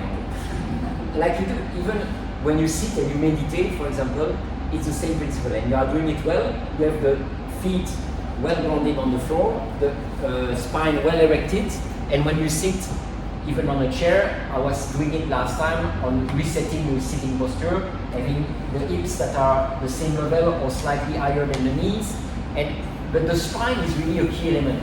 Typically, when we sit too much, we slouch and or we lie down again. And when the spine is not straight, you lose that aspect of being focused, and it's finding the right balance between focus and relaxation. And all the techniques I will share here, it's for you to have your body in this middle state of relaxation and focus. Because if you are too relaxed, what happens if you are too relaxed? You are typically daydreaming, falling asleep, becoming lazy, and you're like that, okay. That's too relaxed. If you are too straight, like tension. And the body, what you need to understand is mind and body are like two sides of the same coin. And if the mind is in the middle state of relaxation and focus, it will help the body to become like this. But if your body is in the middle state of relaxation and focus, it will also help your mind to enjoy more and be in a pleasant situation. That's why the technique that I will give you now will help you, first of all, that you will not be bored, because you will practice this. You will be, oh, how are my feet? How are my arms?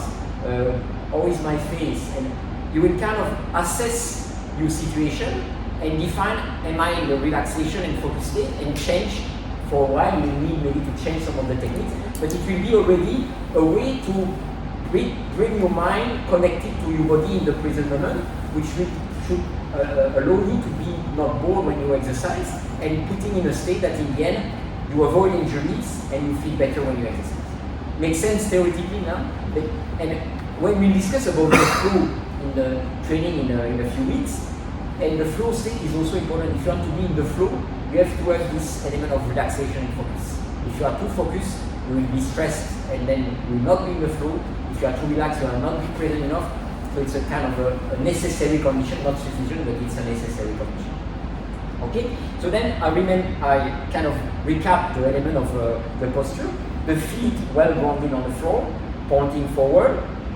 Then you imagine 4 dots. One at the ankle, hip, shoulder, and head, and you imagine that you have all of them well aligned. Your face, you are looking like further away, you are not looking your feet, and you have a well-balanced posture. That's typically, you imagine that you are pulled up by the puppet. Okay? This is already a kind of a start, and when we start running later, or jogging or walking, I will ask you to, have your tall posture and imagine yourself as these puppets pulled up by the puppet. Okay? The next one, now we start talking about walking and running techniques. So this I didn't share last time, so it's totally new. And my first question on this is, do you think these runners are good runners?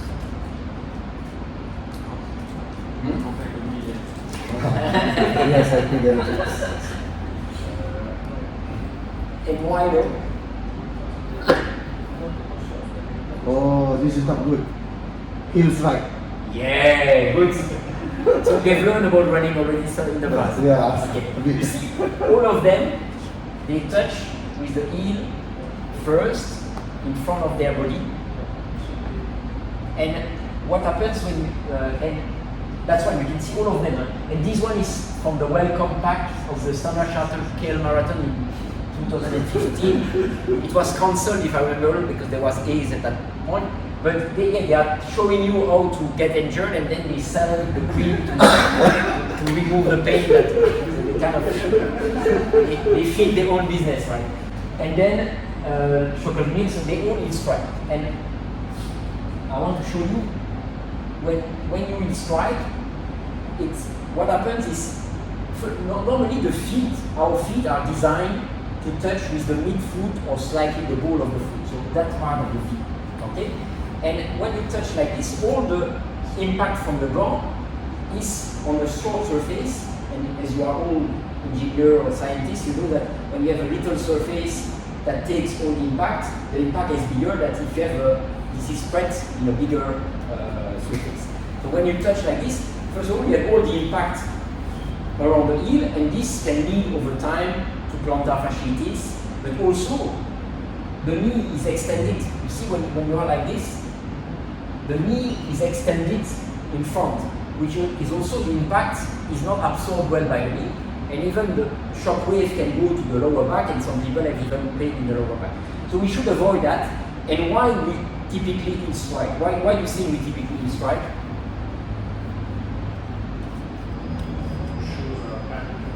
One of the main reasons is the fact that we have the pallet shoes.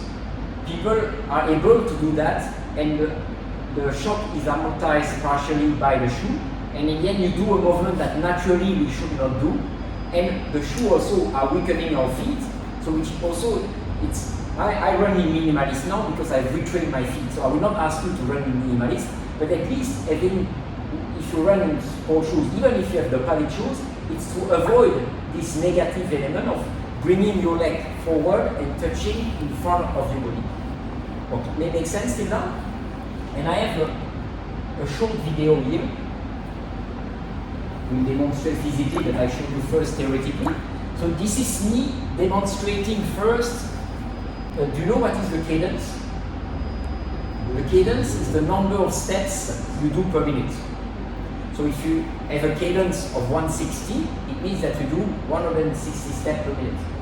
And ideally, I would say that there is no ideal that works for everybody. The range is between 170 to 180, 185 steps per minute. And typically the best runner are around that. Some are more on 170, 75, some are more on 180, 185. But typically if you are lower than 170 steps per minute, it's one area that you need to improve because it's proof that the feet are helping and your movement becomes more fluid when you start having a higher cadence. And here I will show you two low cadence with lengthy stride and what we call overstriding. Overstriding, it means that I bring my leg in front of my center of gravity and heel striking. And here I probably have a cadence of 150 steps per minute, and I tell you I really exaggerate the negative. So this is definitely not what to do. And then when I demonstrate it, if I had to do that, I was almost crying because the heel was painful because I'm running in minimalist. So I'm showing you. You see, each time I touch, I'm in front of my body and I touch with my heel. I did that for probably 100 meters, not more. And there you see, I'm doing like 150 steps per minute.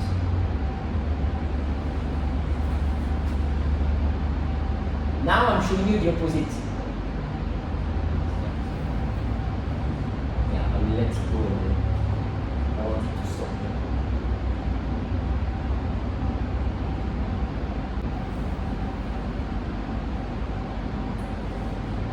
So here I'm in high cadence, more on 175 steps per minute, probably my normal one is even 180. But I do short stride and as you see, I do mid-foot landing.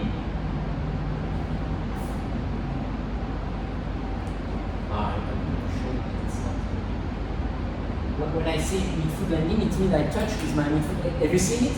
And if you trace a line between the, I don't know why I cannot see it. Normally I see the ball that's not working.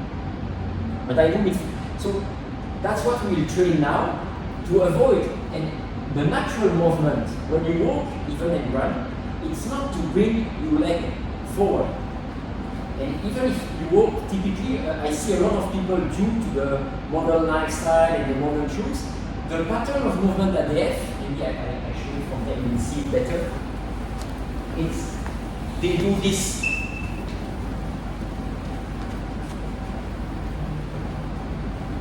And I was walking like this in the past as well. So you see what the movement I initiate from the quads to bring my leg forward, and then I take it. The natural way of moving is to push the ground backwards and using your glutes. So I push my weight with my glutes and my hip flexor is extended, which bring my other leg forwards. And yet the movement is opposite. In place of doing this, I do push backwards and I push backwards and I push backwards. This way, even when I walk, I will still touch slightly from the lower part of the foot. You see the difference? It's like if you are using a scooter. If you use a scooter, okay, you can see. You feel the difference. So what you do is each time you touch the ground and you push your leg backwards, and the movement, a lot of the why people have also because they have weak glutes due to the sitting as well. People don't use enough of their glutes.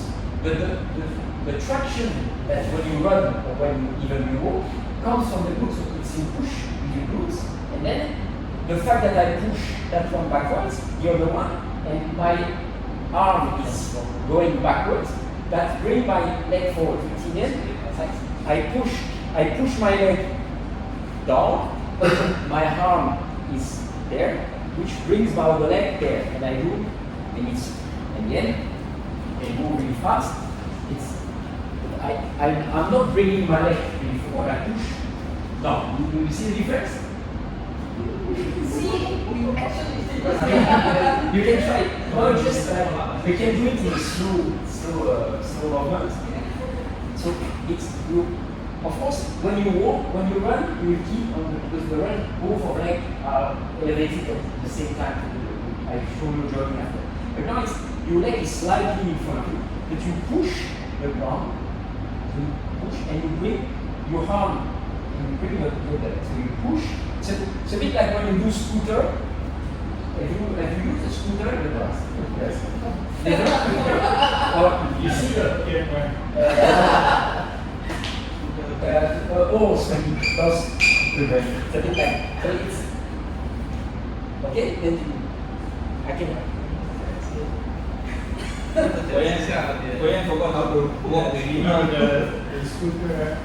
So you imagine There is a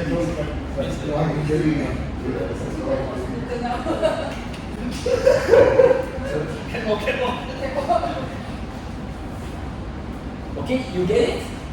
I mean, we'll train that later. Currently, I want you already to change your mental, to change the trigger in your mental that your movement is not moving like this, it's moving like this, pushing the ground backwards. You imagine, you put your feet and then you push the ground, bring your leg. If we come,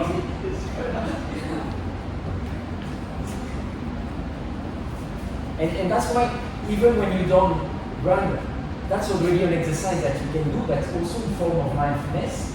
It's when you walk, even to go to your car or something like this. Just remind yourself: am I pushing the ground backwards, or am I bringing my leg forward? Exaggerate again. Okay? So then you can come back and we will practice all of that later. Now I want to give you the second metaphor. It's in terms of running. It's to lift your feet, because also when you run fast, of course you need to lift more your legs. Currently I will show you more about jogging, and I will ask you to do it in a heart rate zone that are beneficial for you. So we're not sprinting, we'll not do anything with lengthy stride. But it's more you do lengthy stride, more you need to lift your legs. But here, we just need to imagine that you have like a big treadmill that comes in your direction, or like the earth coming in your direction, and you just lift slightly your legs to allow this treadmill to go underneath. And you see, that will be the first exercise I will ask you to do after that. It's that to enable that movement of touching the ground with the ball of your foot or the midfoot, not the toes, not like some people I see they run with their toe first. Some people in strike, the toe opposite. The idea is to keep and touching and training your feet also to be able to do that.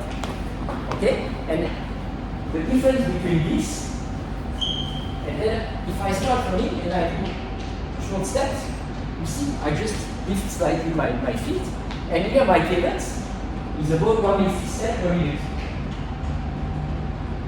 If I run fast, my cadence will be still the same. I will just lengthen my stride. But my cadence, if I do this while I do this, my cadence is the same. And the first step, I don't want you to do the fast one, but the first step is to train your body to don't lift high your legs, but lift more regularly your legs to increase your cadence. And I will see later, and maybe not all of you will run, but even if you do brisk walk, you can increase the number of steps you do per minute.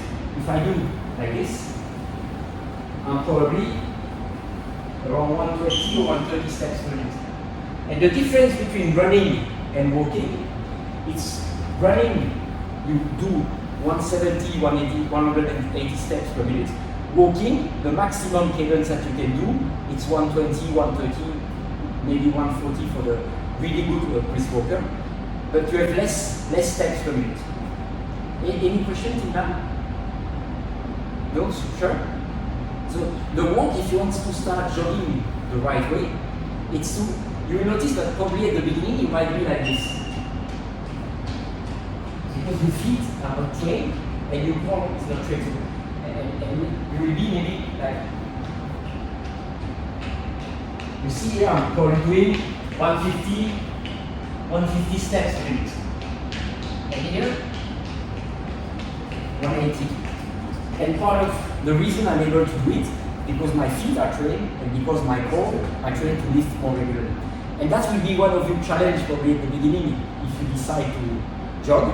It's little by little increasing your steps to do a bit more of them and reach this kind of typical ideal number of 170, 75, 180. People say jogging also to put the knee. Sorry? Jogging also to put the knee. Because when you jog like this, Wrong. if you do this way, it's not good for you. And that's also if you do like you lift just slightly like this. Now if you accelerate and you do legs just right and you don't have the good techniques, definitely it's not good for the knee. But there is also more you will do and you have the habit of having the impact, more the knee are strong and you will cope with it. So it's also the muscle are improving. But that's why it's the important is to do it step by step. It's to start small and if some of you have never run in their life, I might ask you to say, okay, you do brisk walking, and then for 200 or 300 meters, you do a bit of jogging like this, then you might have even difficulty to breathe properly, so you stop, you walk again. And by doing it regularly, you notice the beginning, and don't run when you go uphill, for example, you just run. and you notice, after, I have some people who never run, after a few weeks they run 5, 6, 10. I have one guy, he's doing ultra-marathon, you know, the other Laurent, the Belgian guy. Now he's doing ultra-marathon. He came to me, he said, I want to learn to meditate, and if I need to run, I might, but I'm not really interested. And now he's kind of crazy about running. And it came little by little. You start small, and I will give you more tips after that on creating the habit. But if you do this, you see the fact that you don't lift high, the impact on your knees is limited. And also, I will ask you to target to do 3 times a week, 20, 30 minutes, doesn't need to be long. But it's to keep one day in between at the beginning, just for your body to adapt. And you might have a bit of pain in your calves or around your knee, but it should go away and it will strengthen your knees, and little by little you will increase the distance. The important is to have the right approach and avoiding knee striking. Okay? So, any question on this? I like this quote of Lao Tzu: a good runner leaves no track. It means that if you are running well, you are not leaving big traces on the ground. It's like sliding. Right? Okay. Okay. So that's one is an important one. It's short stride, high cadence. The cadence is really important. Then I go a bit higher. Now in the arms. So you see, even in the picture there that I showed you earlier, the people tend to have big rotation there. And in the end, it's wasting of energy, because the only thing that you need to run, except if you are really going uphill, and then you need to have a better rotation of the torso to move your leg. But if you run on flat zone, on a normal surface, you only need to have a slight movement. It's more a movement backwards than forwards. That in the end, when you want to move the opposite leg, as I said, you push the ground with that one and you move your arm behind, and then you have the other leg. And that's why you have always the opposite arm to the leg like this. And when you brisk walk, it's the same. And what to avoid having this movement that I was mentioning, I will give you a few tips. The first one is, you know the T-Rex, the dinosaur? little arms. It's having an angle like little arm and having an angle that is about 90 degrees. If you see if you see professional runner, sometimes they have an angle that is lower than that, but they don't slouch. Yes, they are good, so they can and having about 60 degrees. But I would say about ideal angle is about 90 degrees or slightly lower. So if you are like this, you don't have momentum. If you run like this, you have no momentum. And if you run like this, you tend to also slouch. So it's to find a middle point where you can drop your shoulder and that you have that where your arms are helping you to move your legs, because there is a correlation between your legs and your arms. So more you help your arms, it will help to move your legs faster as well. You can play with that. If you move faster, it will help to increase your cadence as well. So the first one is the T-Rex, so about 90 degrees. The next one, for the French, I always say the French baguette. For the English, I say the newspaper.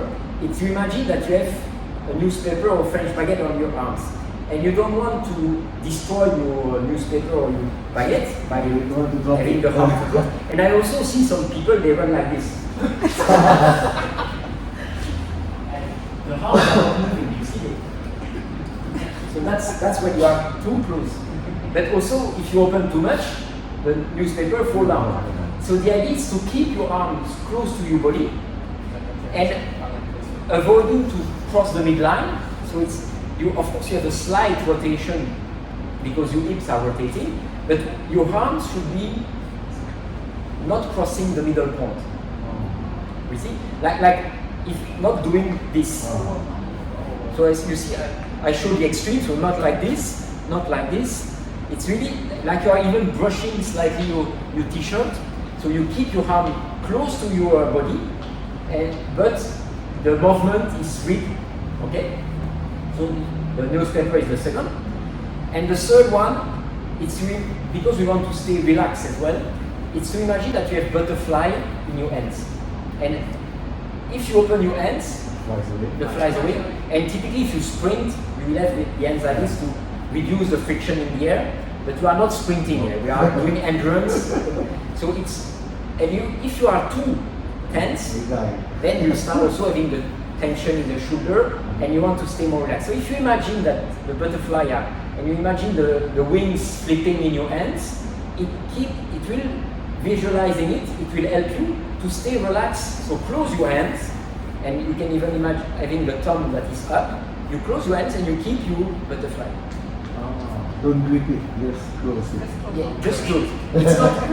I remember in the past myself, I was too tense and I was kind of pushing myself and keeping my fist really clenched, right? Or we say that. And now this gives you this reminder, because you imagine that you feel the wings of the butterfly, and this keeps you relaxed. And then you see my movement now, I just add this. You see my about 90 degrees, my baguette is there, and I'm doing my short stride. That's another one. So I move to the next. And you heard last time I showed you keep smiling from Kipchoge. And it's the same one. It's the metaphor that I want to give you is to imagine that you have petal of rose or piece of paper at the corner of your mouth. And also, if you are crunching your teeth, you will be stressed. If you are opening your mouth, you will not be. So it's imagine a slight smile, and you keep your mouth closed but smiling. And when you run, that will also help you keeping your relaxation in your face. Having this, so I add it, and you say hi to everybody around. At the beginning, it might feel fake. That's the thing. It's funny because I smile, but I don't feel like smiling. Yeah, but this is interesting. When you run smiling, everyone says hello. I notice around my area, people are hello. black face. Nobody smile. So smiling, it's something easy It's not complicated, but and you will see. You might at the beginning you will think to a lot of things in the same time. So you check out. I don't have my smile. You put your smile. Oh, my butterfly are away. Oh, and then because it's like driving your car, right? When you learn about driving, you didn't know where the brakes, the accelerator, the sign meaning, and then you are and you are kind of overwhelmed. You might. That's why I will send you these 2 or 3 digital cards, and I encourage you also to have a system that you check in a sequence. So you check for, okay, how is my feet, my cadence, then I go up, I will even give you some breathing technique later in the afternoon, then my arms, my newspaper, my butterfly, my T-Rex, my petal of rose, and I come to the next one, the eyes. That's why I say it's and having like a system to remind you. You say like Laurent was mentioning, a sequence. If you do them in sequence, it will be easier. The next one is about the eyes, and that's also part of in terms of meditation versus forcing yourself. If you have an open vision and you open and your pupils dilate, what happens? It's that you are not in a forcing, control way. You are more observing what's happening around you. So you are kind of opening your vision, and then you are not stressed. It's more like a mode that you are allowing the world to come to you. On the opposite, when you narrow your vision, your pupils start to be more small, and it's typically when you focus on the runner that you want to overtake, or like the hunter, there is the prey there. What you want is you lose this perspective on the side, you start having a laser beam vision, and then you are in a state of stress, because typically when you do that, it's that you are focused on something. And what I will ask you to do when you jog or you walk, it's to play with that. If you feel you are too down, you are not really, you need a bit more focus, you narrow a bit your vision, and then you come back a bit more intention, I would say. On the other side, if you are too tense, then you open your vision, and this allows to relax the mind, and again, feeling better, your butterflies, and of course at the beginning, you don't run long distances, but I play with that really when I run longer distance and I start to be tired. When you start to be tired, what happens? You start to tense. And then allowing your mind and using these techniques to relax your body helps after that also to keep better management of your energy overall. Okay? So you get them? So the feet, the arms, the butterfly, the newspaper, the smile, and the eyes. Any questions till now? No? So then I have 2 more, and these ones are more like bonuses on when you want to manage your effort. And the first one is, when you run, a lot of people, they focus on their speed. And they go on the flat zone and they go uphill, and when they go uphill, they try to keep their speed. But of course, it's more effort. So they are like running on the flat, and then they are forcing to keep that speed. And they reach the top. And they've kind of moved from, let's say, a 120 meters per minute to a 170, and they need time after that to recover the top. And the idea is to imagine like you are running, like if you are on a roller coaster, and when the roller coasters go up, the speed decreases. And then when you go down, you will increase the speed. And talking about your cadence, it's about shortening your stride without decreasing your cadence. So let's say that now I'm on a flat zone, I'm running flat, my length of stride is like this, I'm jogging, but then I have a hill, and what I do is smaller step to try to keep my effort similar. And I will talk about the breathing technique this afternoon, but now it's okay. And then you are able to, by shortening the stride, and even if you are still going up and you start having difficulties to breathe, you can do brisk walking again and stop running. And I would say one similar thing that is valid for all the time if you want to improve your basic foundational fitness, it's that you should never be completely out of breath. That works when you start being training for performance and races, then you need a bit of that. But for people who are exercising just for pleasure and developing the positive effect for your health and well-being, 80% to 90% of your time, you should be in an effort that you feel your heart is pumping higher than when you are sedentary, but you should be able to have a conversation to the person next to you without being completely like, no, you are too high. If you are like this, it seems you need to reduce the speed, reduce the length or walk a bit to be able to breathe properly. And that's also one of the reasons I feel that many people don't enjoy exercising. It's because they don't exercise at all. And when they exercise, they start to increase their heart rate too high and want to go too fast for their level of fitness. And then I come back to the rider and the elephant. When you do that once, 2, 3 times, okay. But after a while, you will just see it in your leg because I'm so exhausted each time I have to do it. It's always the willpower, it works always in the short term. But in the long term, if your elephant is not happy, you will not continue.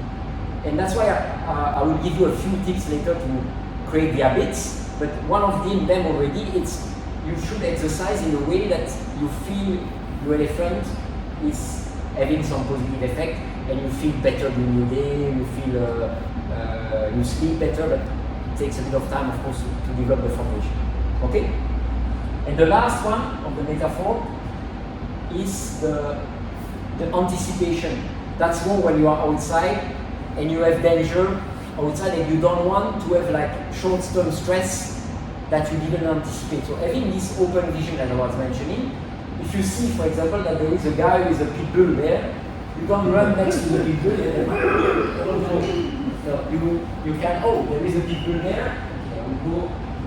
Or you see the traffic light is red, in place of going there, and then you stop. Okay, red, you reduce slightly your stride to with the hope that it will come back to the green. So this way you don't need to change, stop and restart after that. Like in Malaysia, they fog regularly for the mosquitoes. If you see that they're on that direction, don't go there, you take another way from today, right? This is just to give you an idea that when you run, it's better to have like an anticipation mindset, more like when you are a captain of a boat.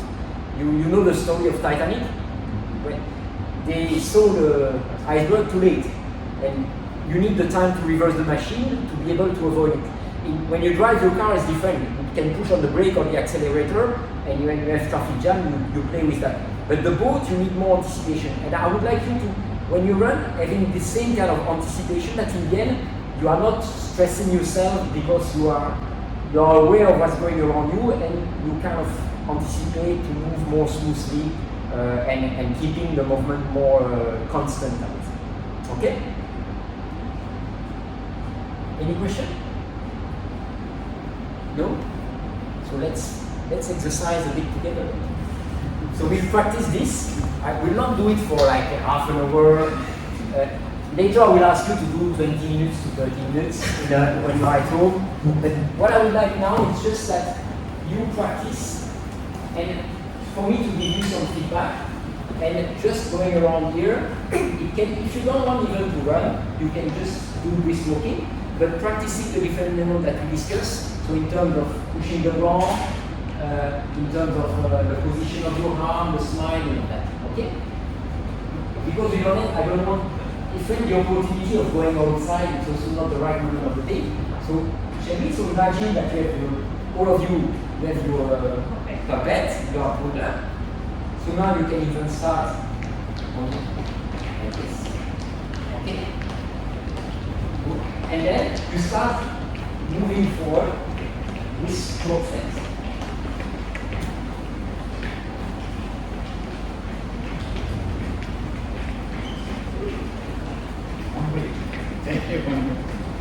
It's like in the parties, say actually even you don't know this.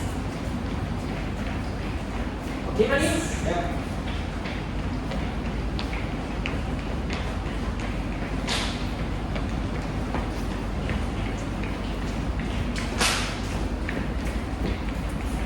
And try to avoid having your center of gravity too much in the back. So your feet should fall down under you.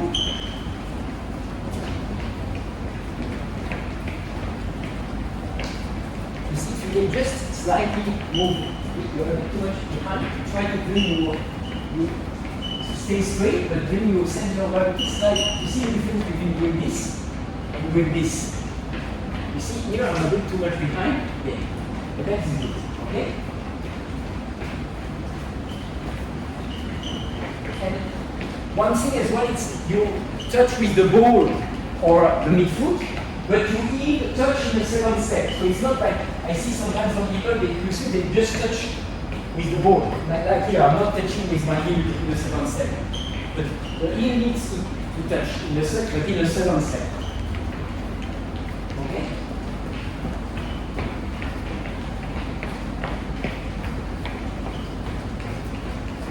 It's a little bit longer. But good all, huh? You see, you are all jogging. Did some of you have never jogged in their life or? I'm just asking. It happens.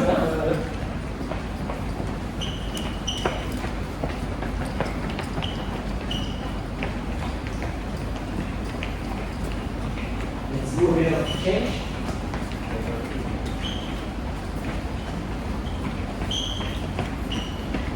And again, here we are in an inside environment, too small.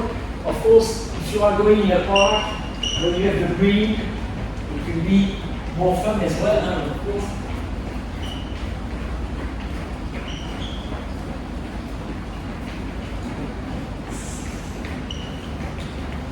Are you all able to breathe okay at the moment?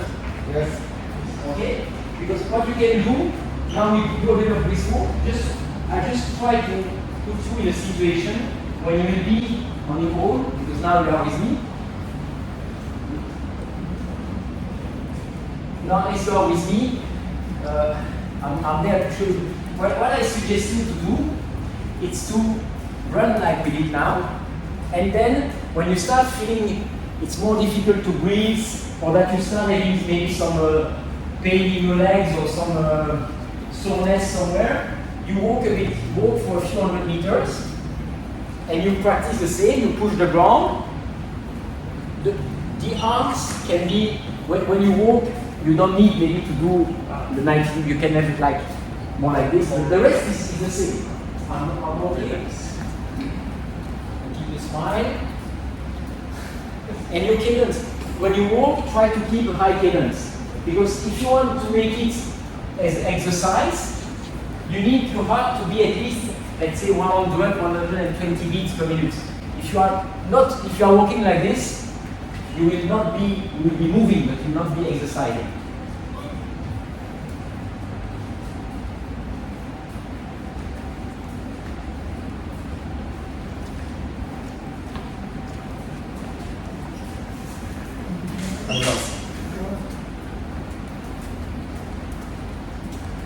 And even the weekend, if you don't want to go out, you can do brisk walking in the shopping center.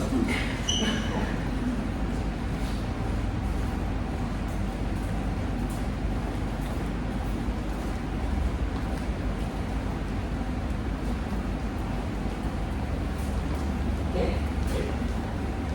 Again, I'm doing my best with the. It's definitely if you have a park and you can do it. When it's not too hot, that's also something that I encourage you to do. It's to go in the morning or in the evening, and the best moment of the day. I know it's not always possible with you all, but it's starting around 6:30, 7 a.m. and finishing before 8. That's the best moment of the day in the morning. 8:30 is still okay. After that, it starts to be a bit more hot, and then in the evening, starting around 5:36, finishing around 7:30, that's also the best moment. And also, if you are not currently exercising and jogging, the heat will affect you more. The heat and humidity at the beginning will affect you more. So if you go early in the morning or in the evening, the fact that it's less hot, it will be easier to manage your effort and to enjoy because as I said, if you want your elephant to be happy, if you bring your elephant in the middle of the sun at midday and you push too much, the elephant will say, hey, I do it once, twice, not more. Okay? Shall we restart again a little bit?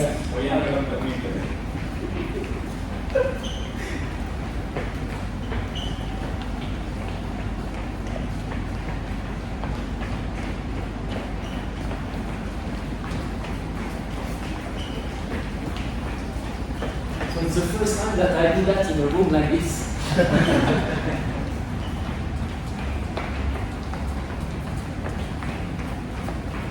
But I've done it once, but it was more like 2-3 minutes. But all of you, honestly, it's on the positive side, and I can see that all of you have already a cadence that is in the range of 160, so you have good foundation. I see sometimes some people, they are really like, you see like, have difficulties to lift your feet, but you are not.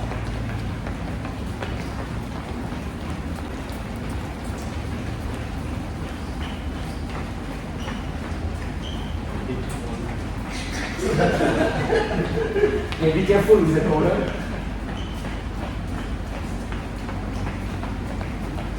Do you have a park around here, around the office? Yeah, next to the Sunday Street.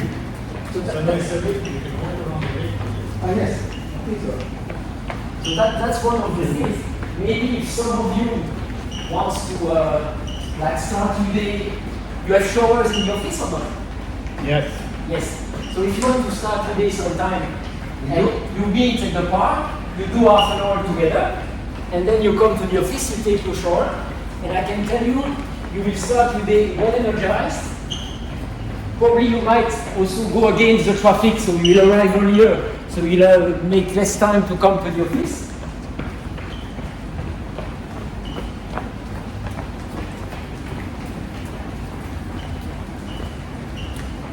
Are you all in, okay? Yes. Okay, again, it's a bit. And you feel bored, because it will come, you will feel bored at some point. It's a sign, okay, no, I'm not focusing. Refocus on your techniques. Like, okay, I'm bored now, okay, I check my feet, I check my arms, my butterfly, my T-Rex, my newspaper, my smile, my eyes. You can test the focus by looking at the point on the video.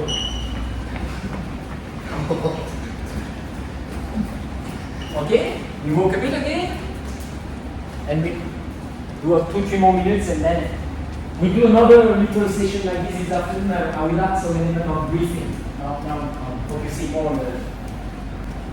But good, honestly, all of you, I can see none of you has a mechanical problem where you are limping. It's only about now. What do you think is important now? What? Then in terms of, if you want this to happen, motivation will come because partially I'm there to motivate you.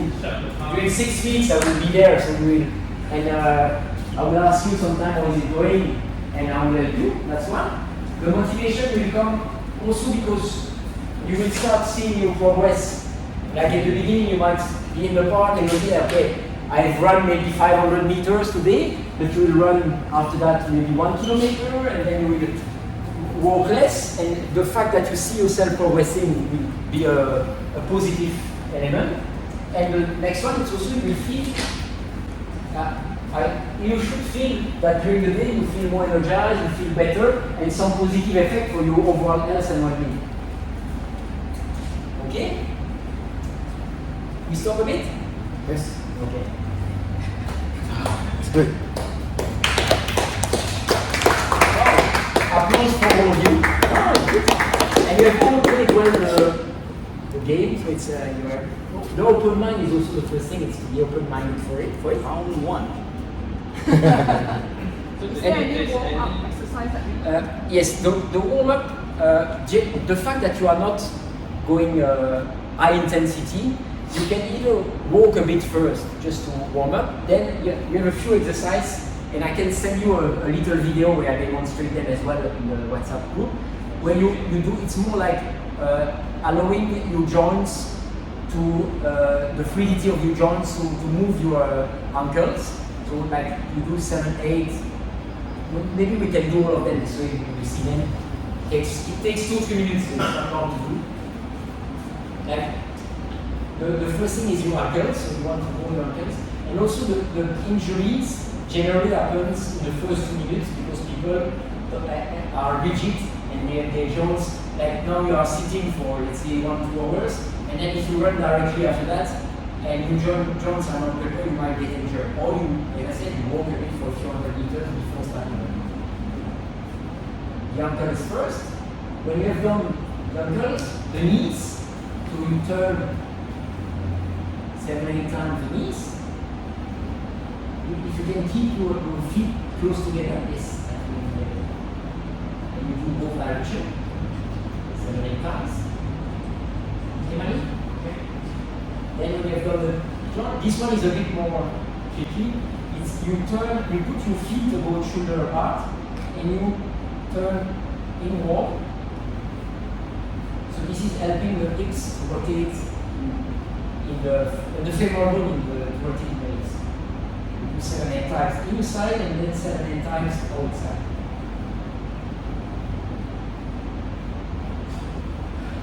Okay? Remember, you can keep your feet a bit closer. Then the next one is you put your feet like this and you keep your upper body static and you move the back leg against the front leg like this. Okay? Yes.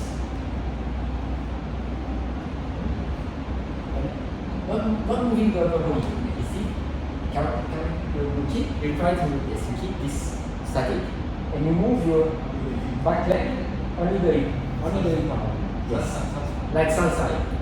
You do salsa? No. Your mom is doing salsa. You do a friend. Okay? And then another one that you can do is like the hula hoop for the sacrum and pelvis. So that also salsa.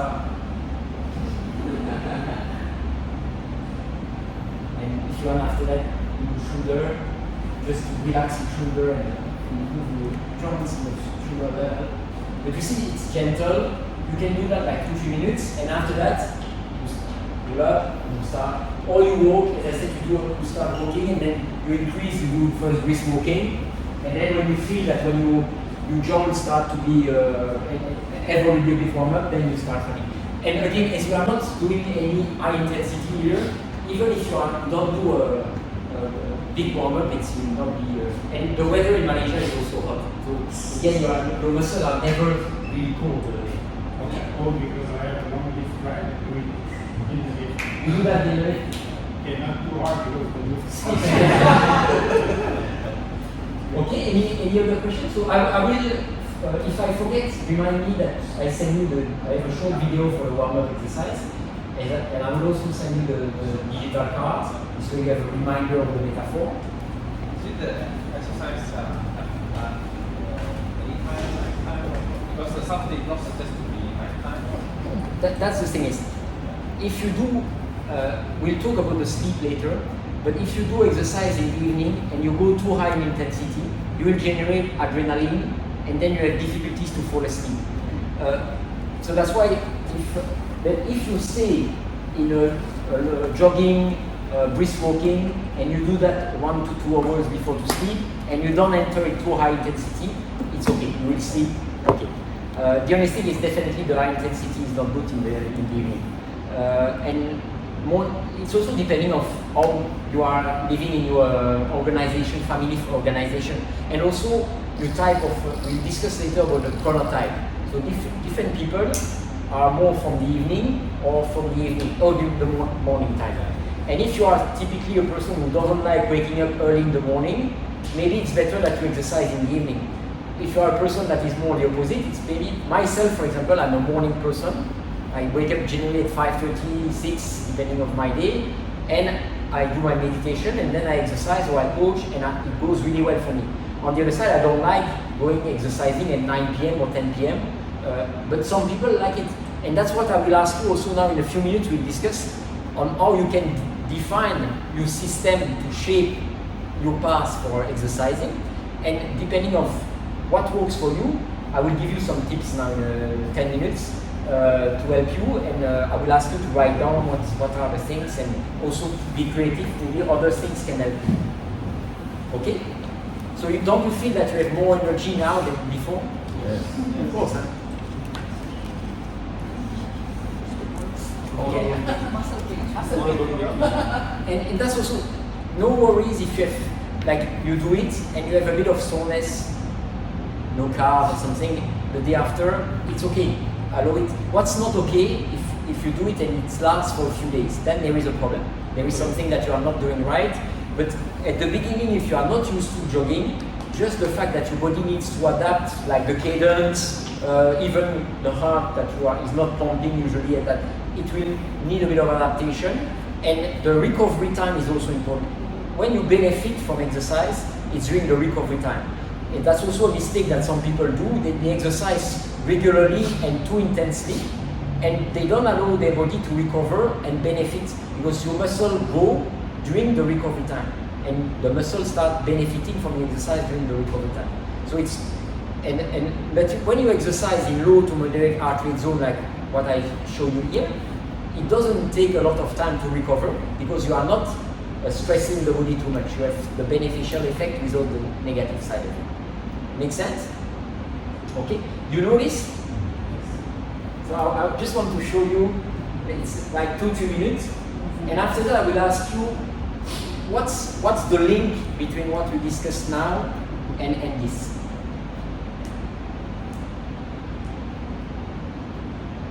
Susah nak cuci kotoran degil? Pencuci saja memang tak cukup. Gunakan Vanish. Oxy Action tanggalkan kotoran degil tanpa kerosakan. Susah nak tanggalkan kotoran dakwat? Tambah satu scoop Vanish dengan pencuci. Oxy Action terkesan tanggalkan kotoran degil berbanding pencuci saja. Cubalah Vanish. I'm what? I'm thinking you goddamn slaves when I'm being, man. Now we made a deal here. So you're supposed to teach and I'm supposed to learn, remember? For 4 days I've been busting my ass on the goddamn thing. I learned plenty. I learned how to sand your decks, man. White your car, paint your house, paint your fence. I learned plenty. Not everything is as simple. Oh, bullshit. I'm going home, man. Daniel-san! Daniel-san! What? Come here. I don't know what it's not. Okay. No, Show me sand the floor. I can't move my arm, right? Okay, I restart. Benny. I'm what? I'm being your goddamn slave when I'm being, man. Now we made a deal here. So you're supposed to teach and I'm supposed to learn, remember? For 4 days I've been busting my ass on the goddamn thing. Plenty. I learned plenty. I learned how to sand your decks, man. White your car, paint your house, paint your fence. I learned plenty. Not everything is as simple. Oh, bullshit. I'm going home, man. Daniel-san! Daniel-san! 5 minutes. Come here.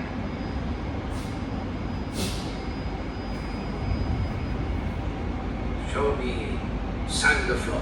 I can't move my arm, right?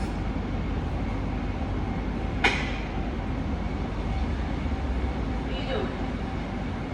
Wait. Ow! Ow, what are you doing? Now show me sand the floor. How did you do it? Shut up! Sand the floor.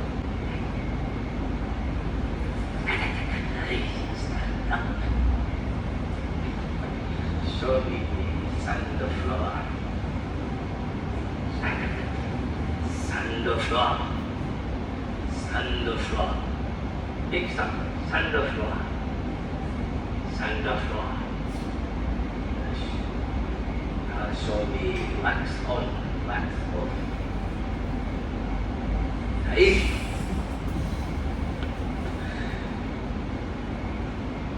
Wax on, wax on. Wax on, wax on, eh? Wax on, wax off. Look at my eye. After hand, thumb inside. Axon, hand. Axon. Axon, hand. Axon, hand. Axon. Axon. Show me paint the face. Up, down. Up, down. Up, down. Other side. Look, I always look at it. Show me paint up, side. Accurist. Side. Yes. Show me wax on, wax off. Yeah! That! Show me interference. That! Show me side of leg. That! Show me side of floor.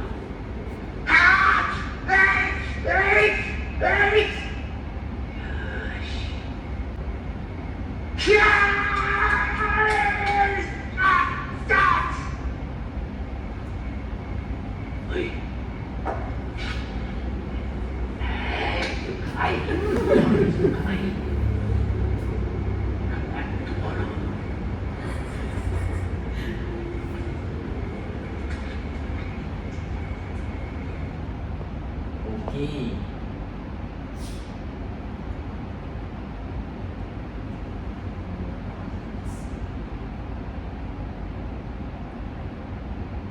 So what's your view on this? What do you think I'm trying to express with this old movie short trailer? Learn the fundamental first. That's the thing is, and do you remember the context of this? So he wants to learn karate, right? And then he goes to Master Miyagi and asking, can you teach me karate? And the master says yes, and then there you see he's frustrated because during the week before, the 2 weeks before, he just asked him to paint the feint, to wax the car, and yeah, I'm not learning anything here. And then what he shows at the end, the demonstration that the link between the movement, like that's for the paint, that's for the wax, but in the end, he has learned about karate. So what do you think I'm trying to link this to what we discussed before? The practice, and I gave you metaphors, right? It's a bit similar. Like in place of doing this, you do this. In place of doing that, you do that. But what happens is, have you heard about neuroplasticity? No? So the neuroplasticity, it's the fact that our brain works like plasticity. That's why we say neuroplasticity. And more you do something, more the brain becomes good at doing it. And it can be a good habit, like a bad habit. But if you learn a movement and you practice it enough, at one point, and now you need to think about it. You need to think, hey, I position my feet, am I straight? Do I kill my butterfly or not? Because currently you are not conditioned yet, and your brain is not ready yet to do it automatically. But if now you practice that for a while, I will see you in a few weeks, and many of you will have already some of these things that will be automatic, and you might already run a few kilometers. I don't know. It will depend on what you will practice, but this will become easy. And in the end, you don't need to think about it anymore. You can focus more on your breathing, focus more on additional techniques. But the foundation is really that by practicing regularly the same movement, and I want you to see running or jogging and even brisk walking more like a practice than a race. It's having more the mindset when you play golf or when you do a martial art. If you see this and you are more there focusing on in the present moment on perfecting your movement, after a while it will come and it will be less and less effort. Your elephant will be more and more happy, because that's the thing, it's more you will be good at it because your body will be trained for it and conditioned for it, more you will have the smile automatically, and you will have less need of me to motivate you. You will motivate yourself to do it. It makes sense, this? And that's really important. Again, I don't want to lie. At the beginning, it will be an effort. The first few weeks that now you will start doing this, you need to create your system, you need to start it. It will be a bit overwhelming. But I'm there to help you first. Second thing is you have also to envision that after it will become more simple over time, and your rider at the beginning might need to push a bit the elephant, but after a while it will be the elephant who say, hey, I want to go now. And I mean, I hope that some of you will be already at a point that you will feel that when you don't go for your exercise, the day is not so good than when you go for it. And when you are there, then you have reached a good step. Make sense, this? Okay? So then we'll do now the last exercise of the morning before lunchtime. I want to give you some tips on how to exercise more regularly, and I have in the logbook here, if you check the page, exercise more, you have to reflect on what you can do to shape your past to exercise more and make your exercise stick to your life. And the science and the experience in running says that if you really want to improve, ideally 3 times a week is the minimum. I would say if you do already 2, it's okay, but I would say the sweet number is 3, and more you become good at it, more you can do 4 or 5, or if you want to run every day, even you can run every day. But at the beginning, I would say as a target, it should be try your best to do 3 times a week with a day in between. Like let's say that if you run on Monday, then you give Tuesday, you just walk or you don't do, and then Wednesday, then maybe Thursday and Friday, and then the weekend. What I want to give you now is some tips to enable that it becomes easier to do that typical 3 times a week, okay? So the first one is to plan for your exercise. Like when you have meetings, what do you do? When you have a meeting, you plan for it, right? Your calendar, it's written, hey, I need to meet my boss for discussion on this. So your calendar is used. And generally people, for their own health and well-being, their own exercise, they don't plan for it. And what happens is each time it goes away because, I have a meeting, I decided to go. And that's something that, you know the story about the crew in a plane that tells you when there is turbulence, you put your mask first to be able to help the others after that. And I would like to keep that in mind there. It's if you don't prioritize your health and well-being, like you plan meeting at work, generally it will always come as a second priority and you will not do. So I don't say that if you have a deadline and you have really a really important meeting, maybe you should move your exercise. But I just want to highlight that if you want to progress, this health and well-being aspect should be a priority, which will help you in the second step to be better at your work as well. Because I can tell you after a few months doing this, you will be more focused at work, doing things faster than you do now, feeling more energized, emotionally better, and this will impact positively your work life as well. But now what I want to say is if you don't have a way to plan and making sure that you create the space for your exercise, it will not happen by chance. And I see some people, you have 2 different types of people. You have people who like having the same day, the same time, like it will be every Tuesday morning at 7 a.m. and every Thursday morning and every Saturday evening. Other people is more moving. It's more like, okay, I don't need to have the same day, but I will spend some time, let's say the Friday or the Saturday or the Sunday when I do my planning for next week, and I will check where I have some space that I will be able to exercise. But I'm really encouraging you to have a form of planning and a form of prioritization of your exercise, and say that, okay, now your work life is important, but your health is as well. And you are probably all in your 30s, 40s. If you don't start doing things now, then you will start having the problem coming in the coming years. And there is a saying that says if you don't prioritize your health, you prioritize your illness, or something like this. I don't remember exactly. But if you don't spend time for your health, you will spend time for you to manage your illness. And it's true, it's something that it's a wrong calculation to think that exercise takes time.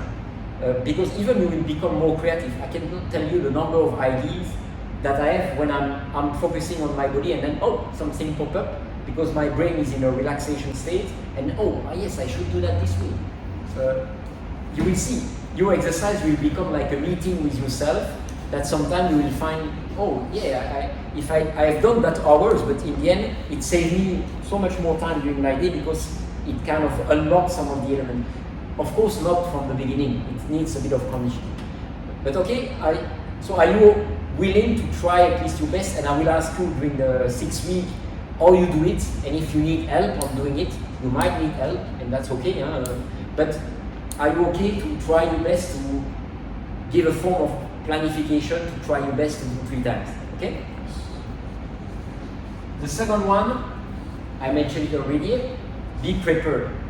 Before, if you say, okay, I go tomorrow morning for a run at 7 or 6 a.m., the day before, you prepare your bag. Like this morning, I did it. Yesterday, I know that I needed to be here. I said, Laurent, I will be here at 8:15 to check if my equipment is working and all that. I was thinking, okay, if I want to do my run, it will take me about 1 hour. I want to meditate before. Okay, I wake up at 5:30.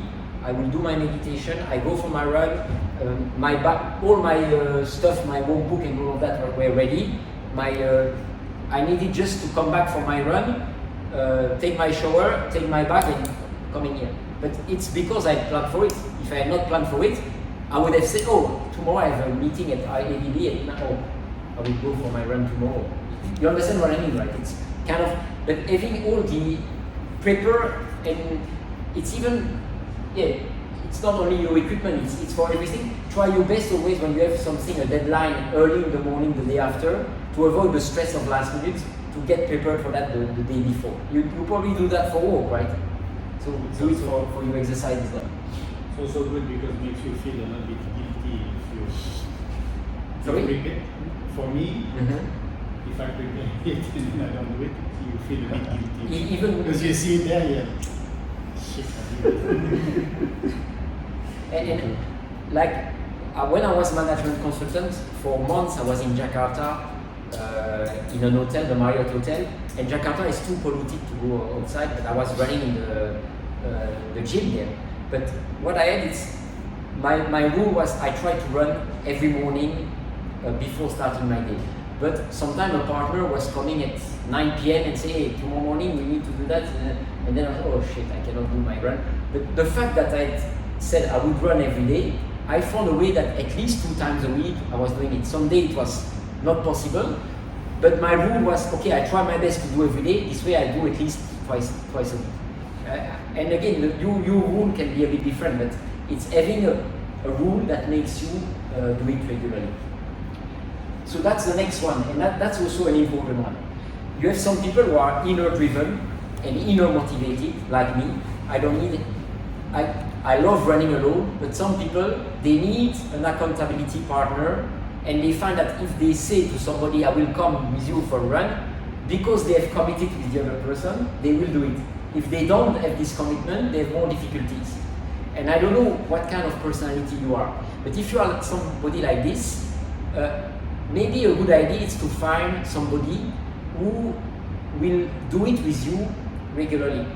Maybe not all the time, but if it's already 1 time a week that you have a friend or a family member, and even if they don't run with you or they come already, and that's often what happens is they need something to start.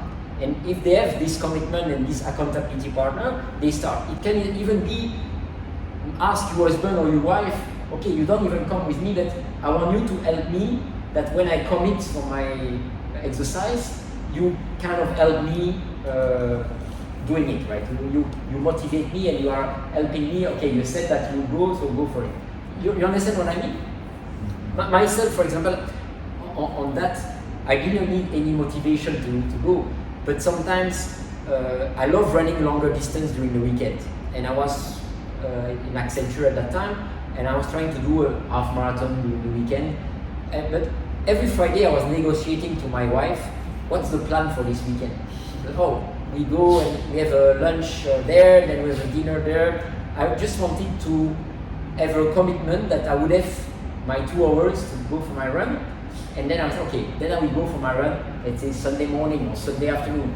But it was clear, and I needed to have this kind of arrangement at the beginning to make sure that she was okay that I do it. So it's a bit on the opposite side. But you see, finding ways that in the end you are sure that if you need an external motivation or if you need an external approval to go, that you will find a way to do it. It's okay? You understand? Question? That's also because if you have always to take your car to go for your exercise, that's also not helping to shape the past, because it becomes a blocker. You say, oh, I need to drive 15 minutes to go to the park. Okay, maybe I can do that the weekend, but during the week. And I would like you to think near your place. Do you have any place that is easy to reach and that could be a good place that you walk or run? All of you have that? Okay, because that's really helping. Because if you don't have, it might be boring to do all the time to the same place. That's why it's good sometimes to find another place. But at least the day you don't have time, you don't need to take the car and you don't have that friction. So be clear already on where you can do it for your walk and your run. That's another one. As I said, it's good to have one that is close, but also vary your location. Myself, I live in Damansara. Sometimes I go to Bukit Kiara climbing and do trail running. Sometimes I run in Bukit Damansara. Sometimes I go to TTI Park. Sometimes I go to Lake Garden. But it's good to vary as well when you have the time for it. Typically the weekend. If you have a bit more time on Saturday or Sunday, and you can even say to your family, hey, come, like Lake Garden, you have a park for the children. You say to your wife or your husband, hey, you can play maybe with the children there, and then I go for my walk and run, and after that, if you want to do something, but you see, trying to find some ways that is helping that you do something maybe with the family, but allows you to do that as well. And you will see also for your elephant motivation, when you start having a few places that you like, it's also a positive motivation. Like, hey, yes, last weekend I went there, it was really beautiful, a beautiful place, so you will go back again. So varying, it's also helping to motivate the elephant.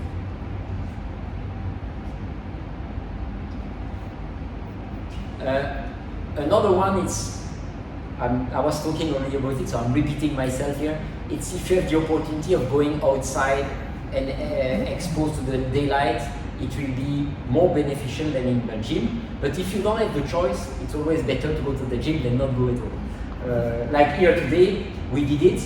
Okay, it was definitely not the best place to do it, but after that you still told me, yeah, I feel more energized. It was, but that's just the key thing is, if you have the opportunity, the daylight and the nature, the green, that's even better as well.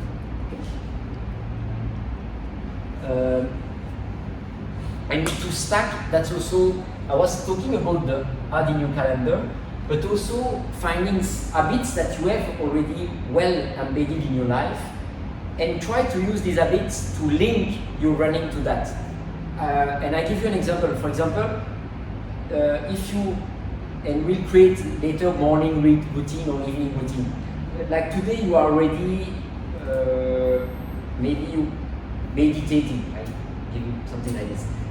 Say, I will run after I meditate.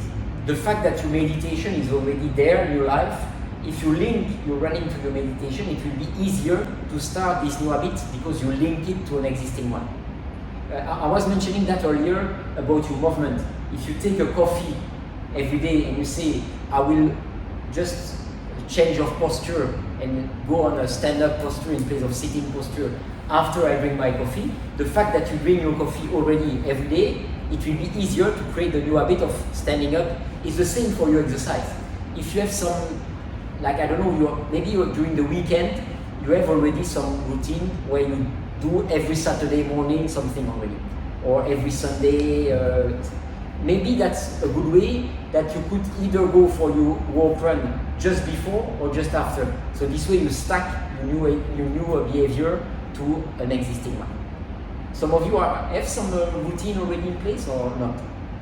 So you never do the same thing on Saturday or Sunday or market. So what time do you go to the market?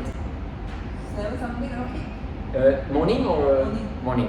So maybe you can say, before I go to the market, I go for half an hour walk, run, and then I go to the market. Or what time are you coming back from the market?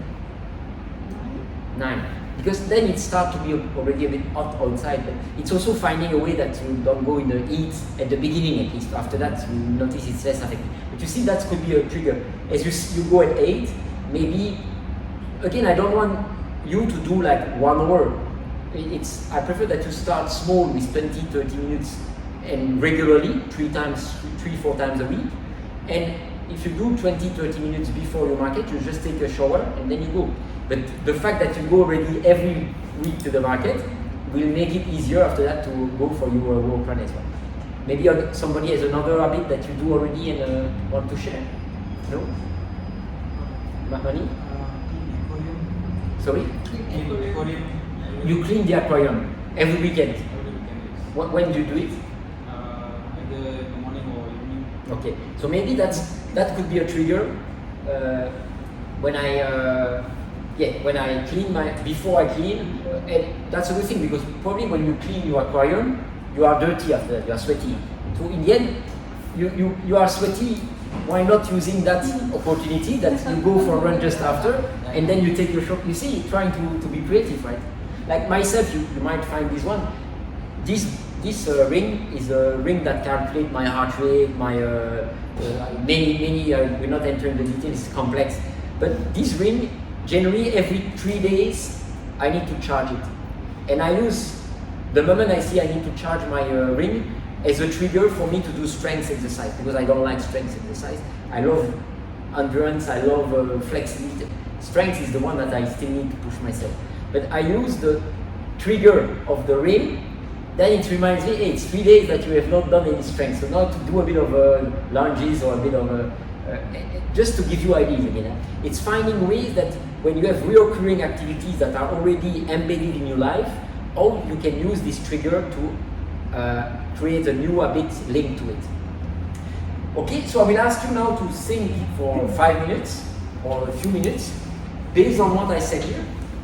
You may have other ideas, but what can you do now to help you create your system to shape the path that you will exercise about 20 to 30 minutes, 3-4 times a week?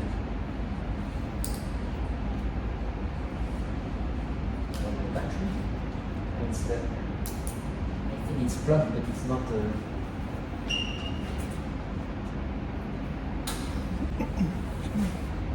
Saya sudah ada betul how to be here. Tidak yang bagi tahu lah. Aku memang sudah belajar. Aku memang sudah belajar.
anyway, doing this, when we'll have the follow-up and Q&A, if you have some issues, for me the important is to start creating a system, and this system will be refined over time.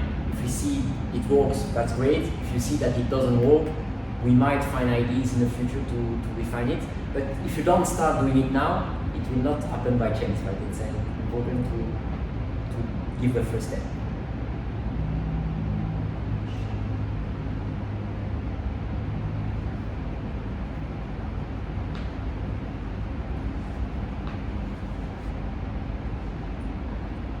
Okay, Kenny? Yeah. Good.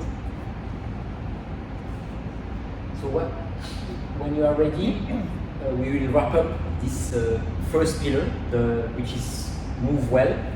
And as I said, in move well, there is move more and exercise more. So just to make sure that you understood really well, what's the difference between exercising and movement?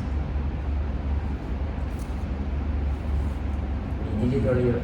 Yeah. Movement is something like kind of a tool for temporary. Is what? To clear your tongue. I don't understand. So the movement is something like you do at the temporary time, and then exercise is something like you plan and then you do it on the proper way. I would say it's more that movement is more, you don't need to increase your heart rate to move. Movement is like here, I'm not exercising because my heart stayed in a lower heart rate.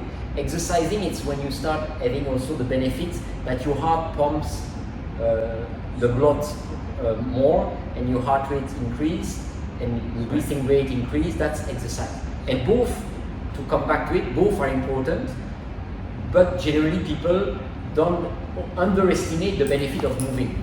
And I wanted to ask you a second question. What are the typical negative effects of not moving enough, of sitting too much? Can you remember that? Sleepy. Lazy. That one, definitely. Metabolism, the metabolism stop and or slow down. Posture. The posture is not good, so we have a lower back problem, shoulder problem, tension in the shoulder, concentration issues, and then yeah, and like also the chronic disease, like the mortality rates linked to a heart problem. And you remember last time I shared also that they had done some study that if you stand up 2-3 hours a day in place of sitting, after 1 year you have like run the equivalent of 10 marathons in calorie spend, because you spend more. That's also can be a motivation. When you stand up, you spend more calorie than when you sit. But of course, the benefit of a marathon in terms of the cardiovascular fitness is better than if you stand up. But what I mean is, in terms of calories, it's helping you to burn more calorie, to help the fat burning metabolism. So all of that are benefits. So that's why. Do you have any other question on this, or is it? It's clear. Okay. So yeah, the conclusion is really that the body is designed to move. Biologically, we are designed to move. Our mind is designed to be relaxed and focused as well. So some period of relaxation and some period of focus. And our modern world is make us walk in a way that is not helping in terms of our real biological needs. So what can we do to counteract that? Part of it is, as you wrote down in your journal, some element that you increase your need and you change your work position. And part of it is that you start exercising, and I gave you some tips, and I hope that you will find your own system to help and shape the path for your elephant and your rider. That's the kind of a summary of what we did this morning. Should we pick something you like before starting? In terms of eating, you mean? On that, I would say don't change your current habit. We'll discuss about fasting and all of that later. If you exercise in low to moderate zone, you don't need the sugar, and you will not have the head light, the head turning or the light head. And I prefer that in the beginning you do it by eating what you do generally and not too heavy. I don't know what kind of breakfast do you take generally. Nasi lemak. So Nazi Lemak is definitely not helping. But yeah, if you go and you eat something heavy before, you will feel it when you exercise. Yeah. So I always say that, except if you have diabetes or pre-diabetes and you need the sugar in the morning, which some people need, and then I prefer to say that they go to their doctor before starting fasting, because fasting is not healthy for people who have diabetes. But else, trying to take something light, like a fruit or something like this, or it's not something that is refined carbohydrate, something real, like can be a banana, can be an apple, can be some nuts or something like this, or nothing. And if you're able to, if it's only 20-30 minutes and you stay in low to moderate heart rate zone, you will not feel the need of eating. Even after, you will not crave for food directly after. Typically, you crave for food after if you are in high intensity and for longer effort. Okay?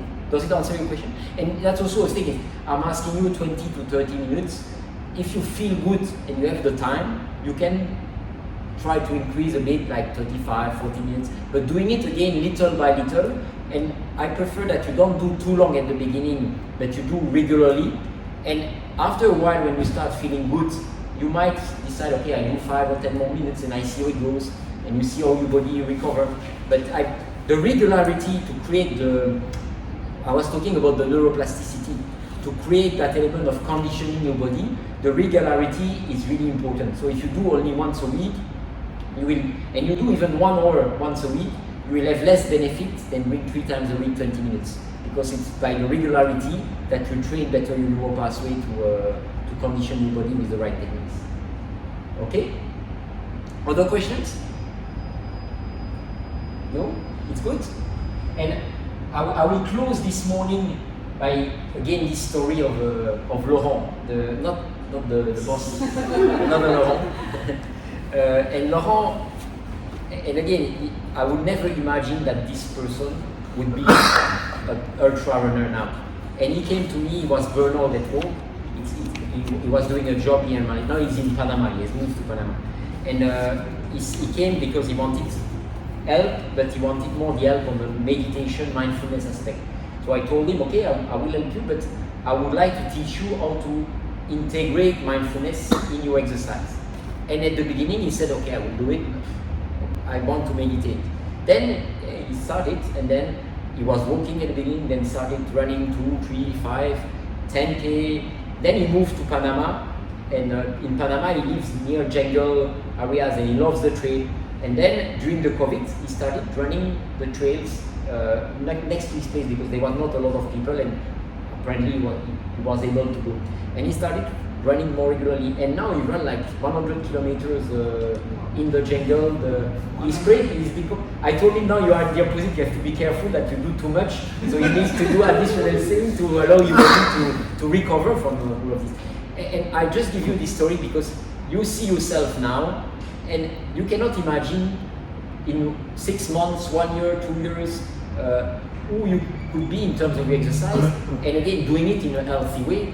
Because exercise is not always healthy. But the first thing is, if you don't exercise at all, it's definitely better to start exercising. After that, it's when you start becoming good at it, there are some other rules to have, but and the techniques are really important. As we mentioned, this aspect of relaxation and focus will help to enjoy it and avoid injuries as well. Okay? No other question? Shall we close the morning and have the lunch now? Yes. And then we can restart around 1:15, 1:15, something like this. Okay, thanks you guys.